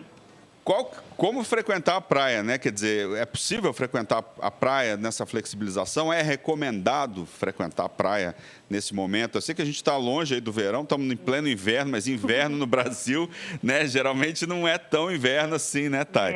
Inverno aqui costuma fazer um calorzinho, esses dias está fazendo um calorzinho, né? Isso. E tal. Qual que é o conselho da senhora em relação a isso? A praia não é um lugar muito seguro se ela estiver cheia, né? Então, para a gente frequentar a praia, eu sei que está todo mundo com saudade, todo mundo querendo sair de casa, já está todo mundo nervoso, mas a gente tem que ter muita calma nesse momento para a gente não enfrentar uma segunda onda como tivemos na primeira, né? Então, ela é segura, a praia? Se ela for uma praia mais vazia, onde eu consiga manter uma distância de mais ou menos 1,5 metro a 2 metros de outras pessoas, ela pode até ser um pouco segura. Mas isso é muito difícil, né? A gente conseguir ir numa praia que esteja mais vazia. Então, nesse momento, eu não acho seguro ir à praia, a não ser que você tenha essa opção de ir para uma praia mais deserta. Fora isso, eu não recomendaria.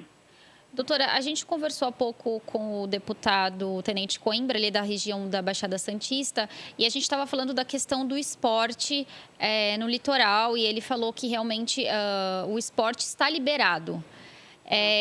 Para o esporte, a senhora acha seguro, então, apenas para vôlei de praia, surf, corrida, a senhora acha que já é o momento que está seguro para isso? Não é seguro, então, para tomar banho de sol e se aglomerar, né, em festividades na praia?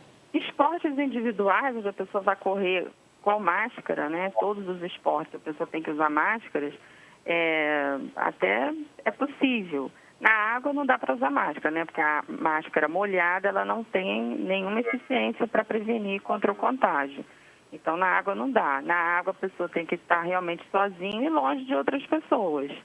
Na areia, no calçadão, ela tem que estar de máscara. E tem que ter menos pessoas, né? Se tiver muita gente correndo ao mesmo tempo, vai ser difícil a gente conseguir manter um distanciamento, uma proteção segura, mesmo que com máscara.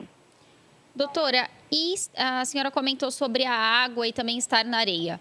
O perigo é o mesmo se você estiver dentro da água ou se você estiver no calçadão ou na areia? A diferença da água para a areia é que na areia ou no calçadão você pode usar máscara, né? Na água, não. Então, na água você tem que estar mais longe das pessoas, porque senão você corre o risco um pouco maior do que na areia. E na areia você tem que estar de máscara e manter a distância também, né? De 1,5 m a 2 metros entre as pessoas. Esse é o ideal. Por isso que como fazer isso numa praia onde você tem um movimento muito grande, fazer isso é muito difícil. Por isso que, na minha opinião, não é seguro ainda as pessoas irem para a praia. Então, o conselho é pegar o solzinho ali na varanda, né, doutora? É o ideal. O ideal é esse. Quando é que a gente vai poder voltar para a praia, assim, né? De acordo aí com esse avanço da pandemia, a gente está ainda com mais de 1.000 mortos hoje no país, né? 1.200 e poucos mortos no dia de ontem. A senhora aconselha mesmo no verão, evitar agora, mesmo que esse período de férias, de julho, evitar a praia, né? Eu acho que a gente pode esperar isso para o verão. O Brasil é um país muito grande, a epidemia chegou em cada local num momento diferente. Então, esse momento do retorno às atividades vai ser diferente para cada lugar. E isso as autoridades vão ter que ir acompanhando a incidência para ir flexibilizando. Mas a população, a gente põe muito a cargo das autoridades, né? Mas a população tem que fazer o seu papel também, ela tem a sua responsabilidade. O Covid-19 é uma doença que está sendo extremamente falada em todos os meios de comunicação, todas as pessoas sabem como ela é transmitida e todas as pessoas também sabem como você fazer a prevenção, né? Que é manter o isolamento social, usar máscara quando tiver que sair para a rua. Então, ela também tem que fazer a sua parte para a coisa dar certo. Não pode ficar só a cargo das autoridades, né? Mas aí cada local vai flexibilizar de acordo com o seu número de casos que estiver aparecendo. Doutora, e para quem quer ir para a praia sozinho, fazer esporte ou caminhar, ou ir para uma praia mais deserta, quais são os cuidados que a gente pode listar aí? E também, para o verão, mais para o final do ano, que a gente imagina que a pandemia já vai estar amenizando. Quais seriam os cuidados também listados aí para que a gente não volte a ter um quadro como esse no próximo ano, né? Para o final do ano, a gente vai ver ainda como vamos estar. Mas não acredito que tenha muita diferença, porque eu não acredito numa vacina com uma alta eficácia e que a gente consiga vacinar muitas pessoas até o final do ano, né? Então, a gente tem que considerar como se a gente estivesse ainda em plena pandemia. E é manter os mesmos cuidados que eu falei. Deve evitar ir para a praia, por exemplo, em horários de pico, procurar praias que sejam mais desertas, manter um certo distanciamento das pessoas, de 1,5 m a 2 metros, fora da água, sempre usar máscara. Eu sei que a pessoa fala, mas como é que eu vou me queimar de máscara, né? Aí cada um vai ter que pensar para si o que vale mais a pena, se é um belo bronzeado ou se é a proteção para uma doença potencialmente grave, né?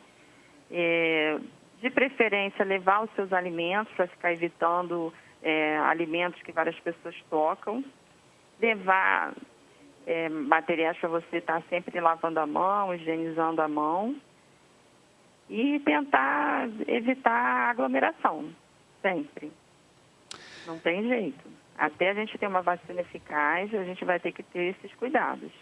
Doutora, em relação às crianças, quais são os cuidados que os pais, né, devem ter em relação às crianças e tal? Eu sei que tem uma série de cuidados. Os mesmos cuidados que a gente tem com os adultos, sendo que as crianças abaixo de 2 anos não podem usar máscaras, né? Elas têm um risco de sufocamento.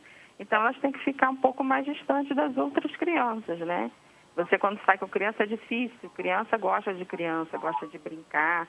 E, infelizmente, nesse momento, a gente não pode fazer isso. por isso as escolas estão até suspensas. Então, o mecanismo de prevenção é o mesmo que para os adultos e evitar uma criança de uma família ficar brincando com o de outra família. Infelizmente, essa é a nossa realidade hoje. Que conselhos mais a senhora pode passar assim, para as pessoas que vão entrar de férias, estão de férias agora? E, né, o principal conselho eu acho que é cautela, né? Evitar aglomerações, igual a senhora falou aí, e ver a melhor hora, né? Ver a melhor hora de ir para a praia, né? Um horário que não tenha muita gente na praia, né? E o melhor momento também, né, doutora? Porque será que agora é o momento de ir para a praia? Né? Será que não é melhor esperar um pouco mais? É melhor esperar um pouquinho para depois curtir a praia para o resto da vida, né? É melhor perder a praia um verão e ter mais verões para curtir. Nesse caso, o inverno, né? O inverno. Porque todo mundo gosta de ir para a praia em julho, né? E tal. Todo mundo gosta de descer, enfim. Tá certo. Tem mais alguma pergunta, Tayana? Eu tenho uma pergunta para fazer, a questão de piscinas. A gente sabe que nos condomínios a área de lazer ainda está restrita, mas para quem mora em casa, mesmo que com poucas pessoas, qual a recomendação? Não tem problema nenhum. Se você tem uma piscina na sua casa, só sua família, que já convive com você, né, todo dia, não tem nenhum problema você usar a piscina. Em condomínios fica um pouco mais complicado, né? Se você talvez conseguisse definir horários para uma família descer ou duas por horário, mas é muito complicado fazer isso. A piscina em si não tem nenhum problema, o problema é o contato com as outras pessoas. Agora, doutora, a senhora como infectologista, quais as recomendações a senhora daria para essa fase agora que a gente deve flexibilizar também na questão das escolas, que devem voltar aí, começar, né, a retomar a rotina escolar a partir de 8 de setembro? O que a senhora diria para os pais, recomendaria para os pais e também para os professores, porque eles também precisam manter a segurança não só deles, mas como das crianças também?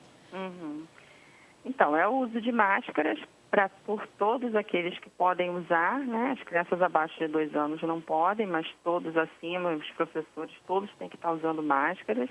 Lembrando que a máscara de pano, ela tem uma vida útil menor, né? Então, assim, ela é recomendada que se troque a cada 2 a 3 horas no máximo. Então, a pessoa tem que levar várias máscaras para trocar a cada 2 a 3 horas, porque ela fica molhada com a nossa saliva quando a gente fala, né? Umedece, então ela já não funciona estando úmida, então ela tem que ser trocada. Tem que ter vários dispositivos de álcool gel para a criança, para os professores usarem, tem que estar sempre higienizando as mãos, sempre orientando as crianças para não tocarem no rostinho com as mãos sujas, se for tocar no rosto tem que higienizar as mãos antes, e tentar manter um distanciamento o máximo possível, né?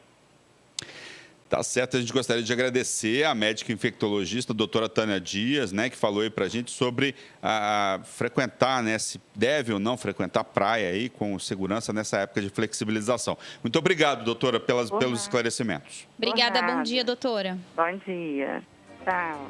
Tchau, tchau. Bem, pessoal, o Jornal da Rede Alesp conversa agora com a Daiane Carina, que é diretora de Relações Institucionais do Grupo Doutores da Alegria, né? Ela nos fala aí sobre as atividades da associação nesse período aí delicado da pandemia.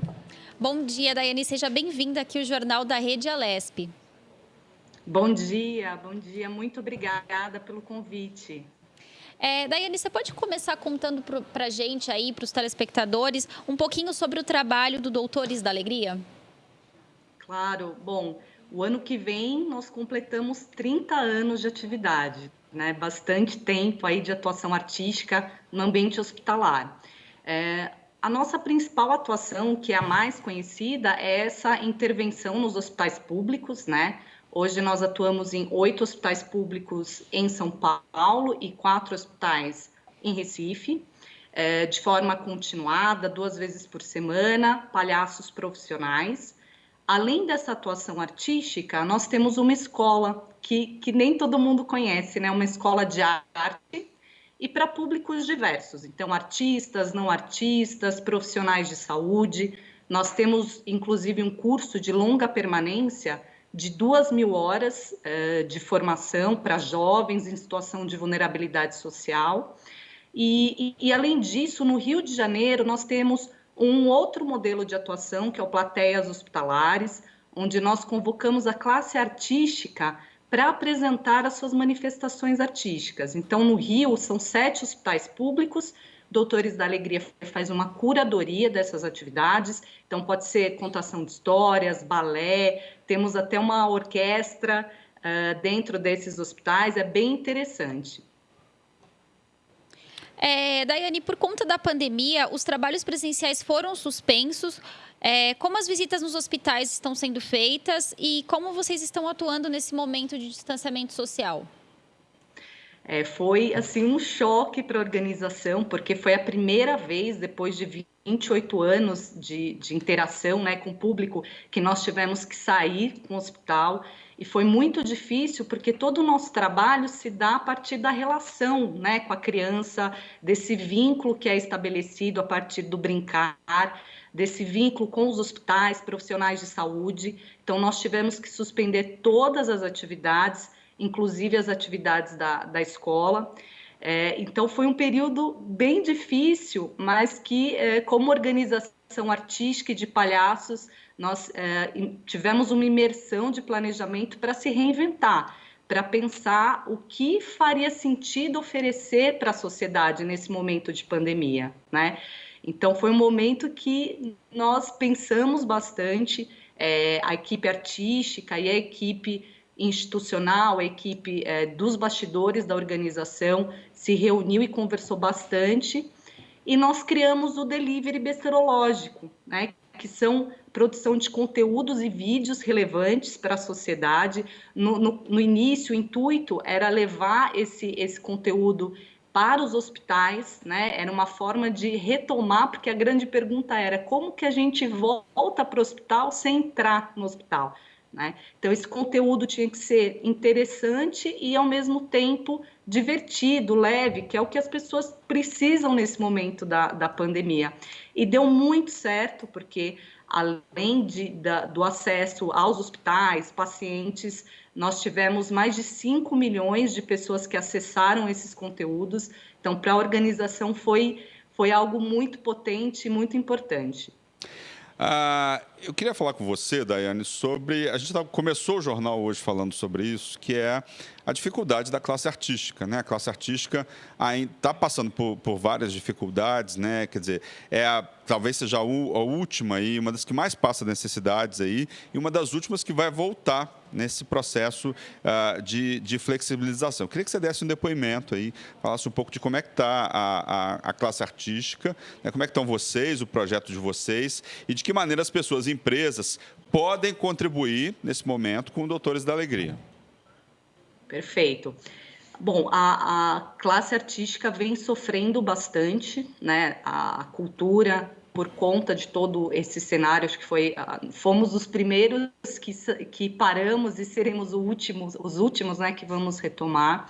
É importante salientar agora que o quão a arte e a cultura são tão importantes nesse momento da pandemia, né? Porque a arte, ela tem essa capacidade de trazer um respiro, de ressignificar as coisas, de dar sentido, traz emoção, enfim. Então, eu gostaria de salientar aqui a relevância da arte e da cultura para a sociedade. Doutores da Alegria acredita na arte e na cultura como mínimo social. O que isso significa? Que a arte e a cultura são fundamentais para o desenvolvimento humano, e a gente acredita muito nisso. Doutores, nós sobrevivemos da doação de pessoas físicas e pessoas jurídicas. Nós temos planos anuais aprovados via leis de incentivo à cultura. Esse ano, nós estamos com receio de que as arrecadações diminuam por conta da pandemia, né? Mas também estamos buscando novas formas de reinvenção e de arrecadação. Uma delas é o Festival do Miolo Mole, que vai acontecer agora no dia 26 de julho, com uma programação incrível para toda a família. Nós teremos o show do Toquinho, enfim. Nesse momento, a sociedade tem a oportunidade também de participar dessa ação. não só brincando, interagindo, mas também contribuindo financeiramente com a organização. E as pessoas que quiserem entender um pouco melhor como pode contribuir com esse trabalho tão importante dos Doutores da Alegria, é só entrar no nosso site www.doutoresdaalegria.org.br. www.doutoresdaalegria, tudo junto, .org, né? Porque muita gente vai colocar .com, né? Ontem mesmo eu estava procurando um site, coloquei .com e era .org.br, né? E quem quiser prestar algum outro tipo de ajuda, vai ver tudo lá pelo site, pode ligar para vocês, tem telefone para vocês? Temos sim o 3061-5523. Estamos ainda em trabalho remoto, mas esse telefone ele é atendido, mas no site da organização tem todas as informações, tanto a pessoa física quanto a pessoa jurídica podem fazer doações, participar, curtindo as nossas redes sociais, esses conteúdos que estão sendo disponibilizados, participando de cursos que são oferecidos pela Escola dos Doutores da Alegria, ou seja, tem um leque muito grande que a sociedade pode participar e contribuir com Doutores da Alegria, que a gente sabe que é tão importante para a sociedade, ainda mais nesse momento de isolamento social. Que cursos vocês estão oferecendo? Queria que você falasse também do delivery besterológico, né? E se vocês estão fazendo lives esses dias, né? Para o pessoal que está em casa, para a criançada, para o pessoal que está nos hospitais, se é possível assistir vocês em lives e tal. Com certeza. Todas as sextas-feiras nós temos uma live sempre com uma dupla de palhaços. É só acompanhar nas redes sociais dos doutores, no Instagram, Facebook e YouTube, né? Mas são toda sexta-feira entre 5 da tarde e 6 da tarde, tá? Nós temos a live. E o delivery besterológico também é essa produção artística de forma continuada e muito criativa. A gente se diverte muito com esses conteúdos que estão sendo produzidos pelo delivery. E nós temos uma novidade também. Enquanto todo esse conteúdo estava sendo produzido, nós abrimos um diálogo com os hospitais parceiros dos Doutores da Alegria, tanto em São Paulo quanto no Recife, né? E nessas conversas nós criamos o consultório besterológico. O que é isso? É um teleatendimento ao vivo. Então, as crianças que estão hospitalizadas, nós iniciamos um projeto piloto em um dos hospitais, estamos expandindo essa ação, mas a criança que está hospitalizada, ela tem a oportunidade de ter esse teleatendimento online e ao vivo com uma dupla de besterologistas. Então, é uma forma que a gente encontrou de manter viva essa relação, esse vínculo com a criança e com os hospitais. Então, mais uma forma que nós encontramos de manter vivo e pulsante o trabalho dos Doutores da Alegria. Você falou aí que tem live sexta-feira, toda sexta-feira tem live, então, que horas que é a live? Toda sexta-feira. Assim, olha, se eu não me engano, é às 5 da tarde, eu vou pedir para o pessoal entrar nas redes sociais dos doutores, entre 5 e 6 horas da tarde. Se eu não me engano, é toda sexta, 5 da tarde. E aí tem um espetáculo de vocês lá. Sempre uma dupla de palhaços interagindo, brincando, e é legal porque é para a família toda, para as crianças, para a vovó que está junto, enfim, é para todo mundo e é muito divertido, né? Muita gente fala, eu tenho vontade de conhecer o trabalho dos Doutores da Alegria, eu preciso estar doente para conhecer os Doutores da Alegria? Não, agora é possível essa interação e conhecer melhor o trabalho através das redes sociais. Pois é, inclusive para os pais, né, Daiane? Você que é mãe, né, e tal, para vir ali distrair a criançada, né? É uma live interessante para ver se a gente consegue colocar os pequenos sentados um pouquinho no sofá, né, para dar um sosseguinho para a mamãe também. Exatamente, acho que é uma forma, e a linguagem do palhaço é muito interessante porque aproxima muito com o universo da criança, então as crianças adoram, interagem muito, elas ficam muito eufóricas por esse brincar, por essa interação, né? Então, uma forma aí para as mamães e os pais que estão com as crianças em casa, é uma ótima programação. Mas fica a dica também para o dia 26 de julho, que é o nosso Festival do Miolo Mole, que aí sim é uma programação bem intensa para a família toda, ao vivo, com muita brincadeira, contação de histórias. Vai ser muito divertido. Quem conseguir participar participar. É uma ótima programação para o domingo, dia 26 de julho. Domingo, dia 26 de julho e tal. E aí é só entrar lá nas redes sociais de vocês e participar desse projeto. Dá para interagir com vocês durante esse festival? Vai. Temos vários momentos de interação ao vivo com o público. Então, quais são os canais que estarão disponíveis para as pessoas participarem? YouTube, dos Doutores da Alegria, Instagram e Facebook, por esses 3 canais. Então, é o dia inteiro de programação, com muita interatividade. A gente tem confirmado o show do Toquinho, né? E outros artistas que vão participar. Vai ser um evento muito relevante e muito gostoso para toda a família. Olha só, vamos ter Toquinho aí na live do Doutores da Alegria, né? Mudou alguma coisa na linguagem de vocês depois da pandemia? Né? Vocês estavam acostumados a ir para os hospitais e tal. Como que vocês se adaptaram a essa transformação que aconteceu no mundo inteiro? Olha, do ponto de vista artístico, tivemos que trabalhar nessa pesquisa artística, porque uma coisa é a relação, é a interação artística ao vivo com a criança no leito hospitalar, né? Então, a nossa questão era como transpor a linguagem para o mundo virtual, né? E que tipo de conteúdo seria relevante oferecer para a sociedade? Será que isso ia ficar interessante?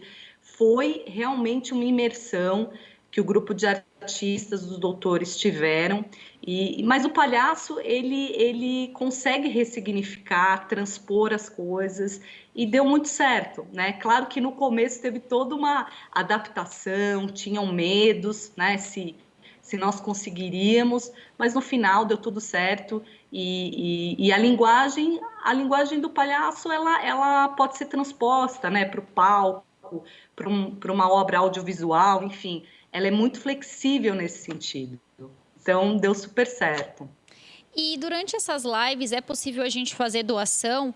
E também eu queria te perguntar, qual a perspectiva de vocês para o balanço de 2020? Vocês acabaram de publicar o balanço de 2019 de arrecadações. Qual a perspectiva de vocês agora para esse ano, mesmo com a pandemia? E vocês inovaram, estão fazendo as lives. Qual é o que vocês esperam agora? Tá. Bom, durante as lives não é possível, a gente ainda não tem aquele sisteminha de QR Code para ao vivo ali a pessoa fazer a doação, mas entrando no site tem todo um passo a passo, é muito fácil, as pessoas que quiserem se engajar e fazer as doações, isso é muito tranquilo. No Festival do Miolo Mole, teremos essa possibilidade de ao vivo as pessoas fazerem as doações. Com relação à arrecadação, eu acho que por conta do cenário econômico, político, né, estamos sim com receio de que tenhamos uma diminuição significativa nas arrecadações, porque a gente sobrevive, Doutores é uma organização da sociedade civil, então nós dependemos da doação, tanto de pessoa física quanto de pessoa jurídica. E boa parte da nossa arrecadação vem de leis de incentivo à cultura. Então, estamos vendo aí o cenário econômico, né, infelizmente, em declínio, então a nossa perspectiva é que tenha uma diminuição de arrecadação, mas, ao mesmo tempo, todo esse esforço que a instituição vem fazendo e esse alcance, né, do nosso trabalho nas redes sociais, a gente acredita muito no engajamento da população e da sociedade para contribuir com Doutores da Alegria. Acho que Doutores é uma organização bastante reconhecida pela sociedade, pelo seu trabalho sério que desenvolve. Então, muito embora estejamos receosos, a gente acredita também que é um momento que a sociedade vai contribuir, vai se engajar mais para ajudar organizações como Doutores da Alegria. Tá certo, eu gostaria de agradecer, então, a presença aí, o depoimento da Daiane Carina, que é diretora de Relações Institucionais do Grupo Doutores da Alegria. Muito obrigado, parabéns mais uma vez pelo trabalho. Temos live dia 26 de julho, Festival Miolo Mole, e também temos live toda sexta-feira para você que está em casa, que assistir às 17 horas, 17 às 18 horas. Muito obrigado pela participação. Muito obrigada, eu que agradeço a oportunidade de estar falando um pouquinho sobre o trabalho dos Doutores da Alegria. Obrigada. Obrigada, bom dia. Bom dia. Bom dia. Bem, o pagamento de IPVA no estado de São Paulo será prorrogado, Daiane. De autoria do governador João Dória, o projeto de lei que estabelece essa medida foi aprovado virtualmente por unanimidade na Assembleia Legislativa de São Paulo. No total, participaram da votação 80 deputados.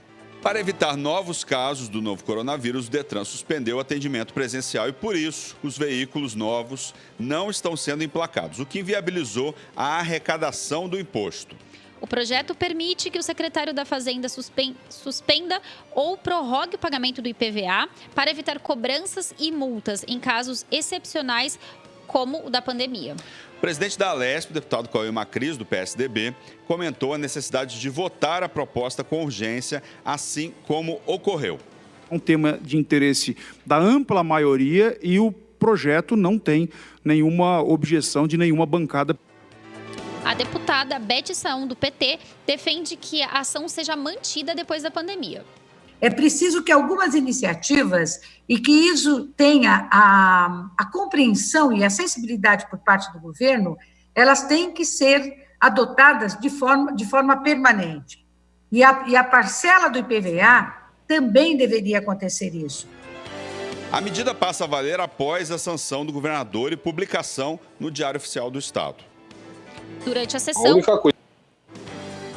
sessão, o deputado Sargento Nery, do Avante, pediu para que fosse votada também uma emenda que prorroga o pagamento da taxa dos motoristas de transportes escolares. A única coisa que me preocupa é se essa prorrogação pode ser por um ato administrativo. Isso me deixa em dúvida, porque a isenção eu tenho certeza que não pode ser por ato administrativo, tem que ser por força de lei, ou se a prorrogação, o ato administrativo tem força para isso. A emenda é de autoria de Nery e do deputado Adalberto Freitas, do PSL.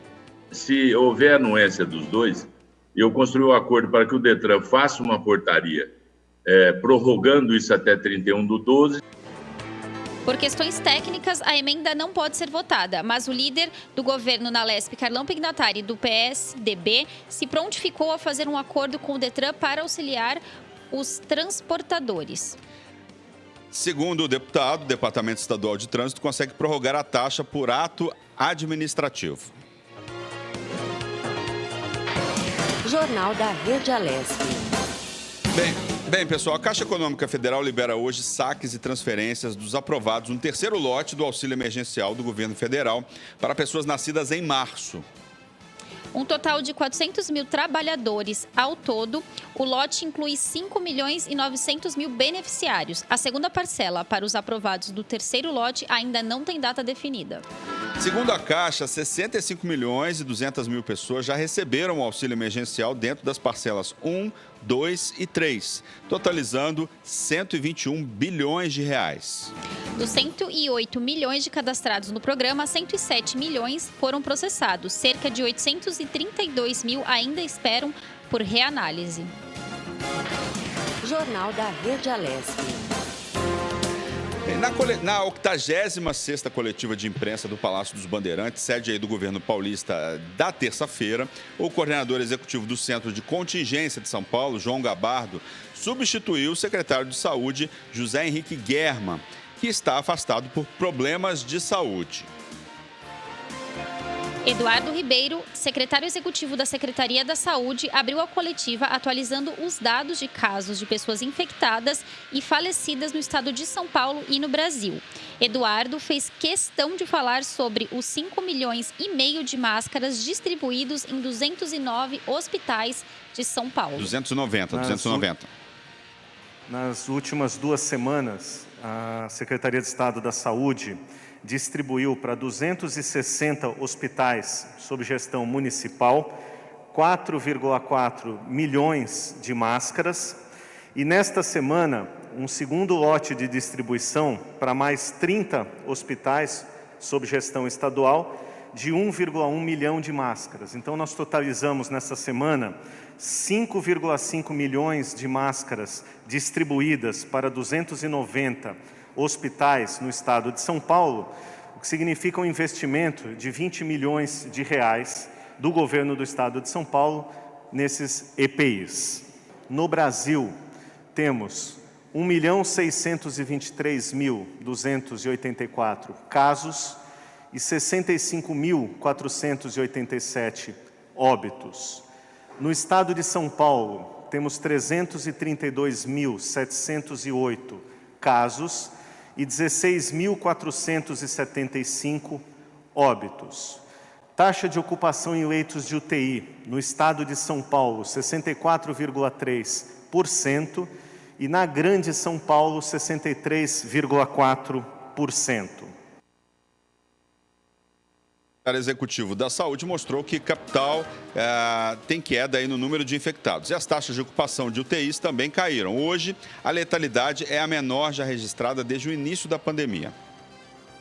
O coordenador do Centro de Contingência da Covid-19, Paulo Menezes, anunciou a reabertura dos parques públicos. Paulo Menezes disse que o governo estuda a retomada dos jogos de futebol no estado, mas que ainda não há uma data prevista. Segundo o Centro de Contingência do Coronavírus, é preciso ainda concluir um protocolo para a volta de jogos de futebol em São Paulo.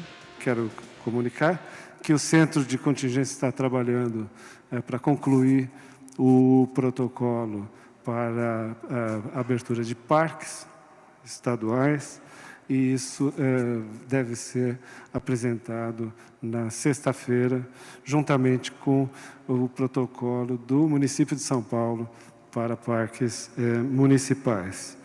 E estamos também concluindo o protocolo que discute ou que permite a retomada dos jogos de futebol, e nos próximos dias também esperamos poder falar mais sobre isso aqui nesse espaço. O que já está em andamento é a testagem dos jogadores, equipe técnica, funcionários, para a retomada de treinos individuais. Então, nesse momento, estão permitidos treinos individuais, e para que as equipes de futebol possam voltar a competir, é necessário um período que a própria Federação Paulista de Futebol tem colocado como necessário. Então, nós estamos trabalhando junto com a Federação Paulista no sentido de poder ter a data de reinício de jogos. Em relação aos parques, a lógica tem sido a lógica seguida e recomendada pelo Centro de Contingência de priorização da saúde da população e de retorno progressivo, gradual e seguro a atividades que haviam sido suspensas. Então, nesse sentido, eu entendo que a Prefeitura está trabalhando nesse protocolo de abertura de parques durante a semana, permitindo que um número de pessoas possa retomar suas atividades, principalmente atividades físicas. E não há nenhuma intenção, ou não vai ser permitido, aglomerações, como, por exemplo, piqueniques de um grande número de pessoas, ou, enfim, uma reunião de um número grande de pessoas. O primeiro passo que nós estamos dando é de permitir com que pessoas tenham acesso aos parques, principalmente para poder cuidar da sua saúde. O secretário de Desenvolvimento Regional, Marcos Vignoli, trouxe a questão do isolamento social adotado no Plano São Paulo e disse que o número de infectados e óbitos é maior no interior paulista do que na capital, que vem reduzindo aí a cada dia. A gente pode verificar de forma muito clara a estabilidade do isolamento em São Paulo, pós-estabelecimento do Plano São Paulo. Aqui nós temos a semana 25, que vai de 15/6 a 21/6, semana 26, 22/6 até 28, semana 27, 29/6 até dia 5/7.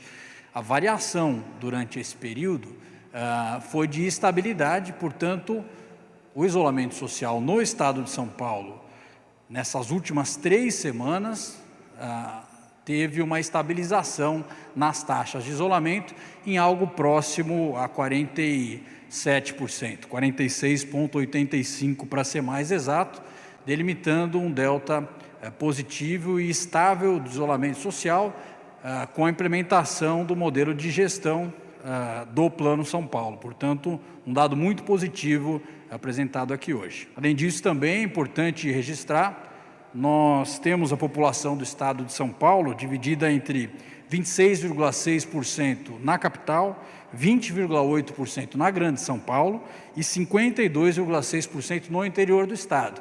E o que a gente via no início da pandemia, até pouco tempo atrás, é uma curva que colocava majoritariamente na capital os casos e também os óbitos, e na Grande São Paulo em segundo, no interior em terceiro. Quando a gente verifica os dados de ontem, por exemplo, e que tem sido uma constante no último período, nós podemos verificar uma inversão dessa lógica, determinando a interiorização da pandemia de forma mais contundente nesse período. Se a gente verificar o número de óbitos, quase 60% ontem no interior do estado. Nós tivemos 21 cidades em todo o estado com óbitos, e aqui na capital 17,85, na Grande São Paulo 23,21. Quando a gente verifica o acumulado ao lado, esse acumulado já foi muito maior, colocando aí capital, Grande São Paulo e interior nessa ordem quanto ao número de casos e óbitos no estado. Então a gente verifica que essa curva vai se aproximando cada vez mais dessa lógica da população do estado, com o crescimento dos casos e dos óbitos no interior e a redução na capital e também na Grande São Paulo. A secretária de Desenvolvimento Econômico, Ciência e Tecnologia de São Paulo, Patrícia Ellen, reforçou a questão do isolamento social e elogiou as cidades que adotaram o Plano São Paulo. Patrícia deu alguns dados em porcentagens de casos no estado. Quando olhamos os últimos 7 dias com relação aos 7 dias anteriores, percebemos essa queda aqui de casos no estado, em torno de 10%, estabilização das internações com uma variação de 0,8% e redução de óbitos de 1,6%. Na taxa de isolamento, também em linha com o que foi dito aqui, nós registramos uma boa taxa no dia 5/7, com 51% no estado, 52% na capital, e ontem, dia 6/7, 45% no estado, 46% na capital. Lembrando que primeiro dia aqui da capital na fase amarela, a gente está registrando esse resultado do esforço coletivo da população, iniciando um processo gradual de flexibilização, mas também exercendo o nosso papel para quem pode exatamente ficando em casa, respeitando a quarentena e principalmente também utilizando os protocolos adequados. Queria destacar que no isolamento, quando nós olhamos por município, uma mensagem muito importante. As regiões que iniciaram esse processo de flexibilização na fase amarela estão mantendo uma variação com relação ao início da quarentena mais alta. Dos 10 municípios com a maior variação, com o maior delta de isolamento, nós temos aqui São Paulo, a capital, como em primeiro lugar. Temos São Caetano do Sul, Santo André e São Bernardo do Campo, também entre os 10, região do ABC, que também está nessa fase amarela. E também temos 2 regiões que estão na fase vermelha, que estão precisando desse isolamento, entre as 10 mais isoladas, que são Campinas e Ribeirão Preto. Além delas, nós temos também Santana de Parnaíba, Valinhos e Osasco. Então, esses são os 10 municípios que tiveram o maior delta de isolamento registrado no dia 5/7, com relação ao início da quarentena. Gostaria de aproveitar esse momento para parabenizar a população dessas regiões e também os prefeitos que estão engajados nesse trabalho muito importante, nesse esforço coletivo que estamos fazendo com o Plano São Paulo. Jornal da Rede Alesp. Pessoal, nós vamos conferir agora os números do coronavírus em todo o Brasil. São 66.887 mortes confirmadas até às 8 horas dessa quarta-feira, aponta aí um levantamento feito pelo consórcio de veículos de imprensa a partir de dados das secretarias estaduais de saúde. O balanço indicou que 1.312 mortes aconteceram nas últimas 24 horas e 1.674.655 casos foram confirmados.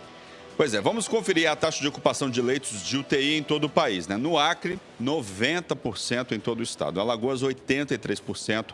Amapá, 48,31% na rede pública, 44,9% na rede privada em todo o estado. No Amazonas, 47% em UTI Covid e 61% em UTI geral em todo o estado. Bahia, 76%, Ceará, 71,48%, Distrito Federal, 70,1% na rede pública, 80,37% na rede privada. Espírito Santo, 80,71%. Goiás, 80% dos leitos, Maranhão, 69,61%, Mato Grosso, 91,1%, Mato Grosso do Sul, 36% em todo o estado, Minas Gerais, 88% em todo o estado, Pará, 67,66% e na Paraíba, 64%. E continuando com os números, no Paraná, 63% em todo o estado, em Pernambuco, 78% em todo o estado, no Piauí, 71% em todo o estado, no Rio de Janeiro, 70% na rede pública e 67% na rede privada em todo o estado, no Rio Grande do Norte, 93,7% na rede pública e 90% na rede privada, no Rio Grande do Sul, 70,5% em todo o estado, em Rondônia, 82,5% em todo o estado, em Roraima, 97%, em Santa Catarina, 66,6% do sistema público em todo o estado, em São Paulo, 65,4%, em Sergipe, 67,9% na rede pública e 126,4% na rede privada. Tocantins, 61,54% dos leitos ocupados. Jornal da Rede Alesp. Tá, a gente está terminando esse primeiro bloco, né? Confira agora o destaque que marcou esse primeiro bloco do Jornal da Rede Alesp. O governo de São Paulo confirmou a liberação de R$100 mil para garantir o custeamento da saúde pública na cidade de Lindóia, no interior paulista. O recurso financeiro é resultado aí de uma emenda voluntária do deputado Edmir Chedid, do Democratas, ao orçamento e foi liberado a partir de um convênio firmado entre a Secretaria de Estado da Saúde e a Administração Pública Municipal. Tá, e nesse finalzinho, eu sempre gosto de falar, né, o que para você foi o destaque aí desse primeiro bloco, né? Além dessa questão, para mim, é a questão da gente chamar atenção para os profissionais da área de cultura, né? A gente entrevistou aí Doutores da Alegria, teve lá o Sérgio Everton falando dessa questão. O setor de cultura foi o primeiro a parar e vai ser o último a voltar, né? Por causa das medidas de flexibilização. Né? Para mim, esse foi o destaque, a gente chamar atenção para essa questão, chamar atenção para essa categoria, que é uma indústria hoje no Brasil, né? Não são poucos trabalhadores que estão aí dependendo, que estão passando necessidade, daí uma forma de chamar atenção para essas pessoas que não estão sendo atendidas. A gente sabe que não só em momento de pandemia, né? A cultura, ela infelizmente não é tão valorizada no país. Esses atores, todos os artistas, eles já passam sempre por um aperto, né? Por falta mesmo da gente incentivar aí de todas as formas, financeiras principalmente. Então, aí vem uma pandemia e piora toda a situação, né? Todo o quadro. Então, eu acho que realmente foi o destaque, né? Desse primeiro bloco. E eu acho que uma outra coisa muito importante foi a gente falar do esporte. A conversa que a gente teve com o deputado Tênis de Coimbra foi muito importante, porque a gente também falou que agora o esporte no litoral está permitido, o que é muito interessante, porque as pessoas não aguentam mais, né, Luciano, ficarem presas, confinadas, e realmente é a questão da saúde. Mas também é muito importante a gente lembrar que foi liberado o esporte na praia sozinho e não as aglomerações, né? Vamos frisar aí a importância da gente continuar tomando todo o cuidado, ficando em casa o máximo possível. Pois é, a gente está chegando agora, né? Mês de julho, né? Já estamos no mês de julho. Geralmente são férias escolares, esse ano nem todo, mas alguns pais vão estar aí mais tranquilos ou programaram férias, né? Então muitas empresas vão optar aí por programar férias, né? Então você que está em casa aí, está saindo de férias nesse mês de julho, né? Pense bem antes de ir para uma praia lotada, né? Vale a pena arriscar a sua saúde, a saúde da sua família, né? Num local com grande aglomeração, em troca ali daquele momento, né? Então, fica esse alerta mesmo seu, né? E a questão dos esportes mesmo são esportes mais individuais, não é isso? Exatamente. O surf, a corrida na praia, tudo isso está permitido. O que não está permitido ainda são as aglomerações. E ir para a praia para ficar deitado, tomando sol, ainda não, gente. Ainda vamos tomar o solzinho na varanda. Vamos tomar um solzinho na varanda. O Jornal da Rede Alesp, informando aí tudo o que está acontecendo na luta e prevenção contra o contágio do coronavírus. Faz aí um breve intervalo. Vamos dar uma pequena paradinha e voltamos em poucos minutos com mais informações para você aqui no Jornal da Rede Alesp. Não saia daí. É rapidinho.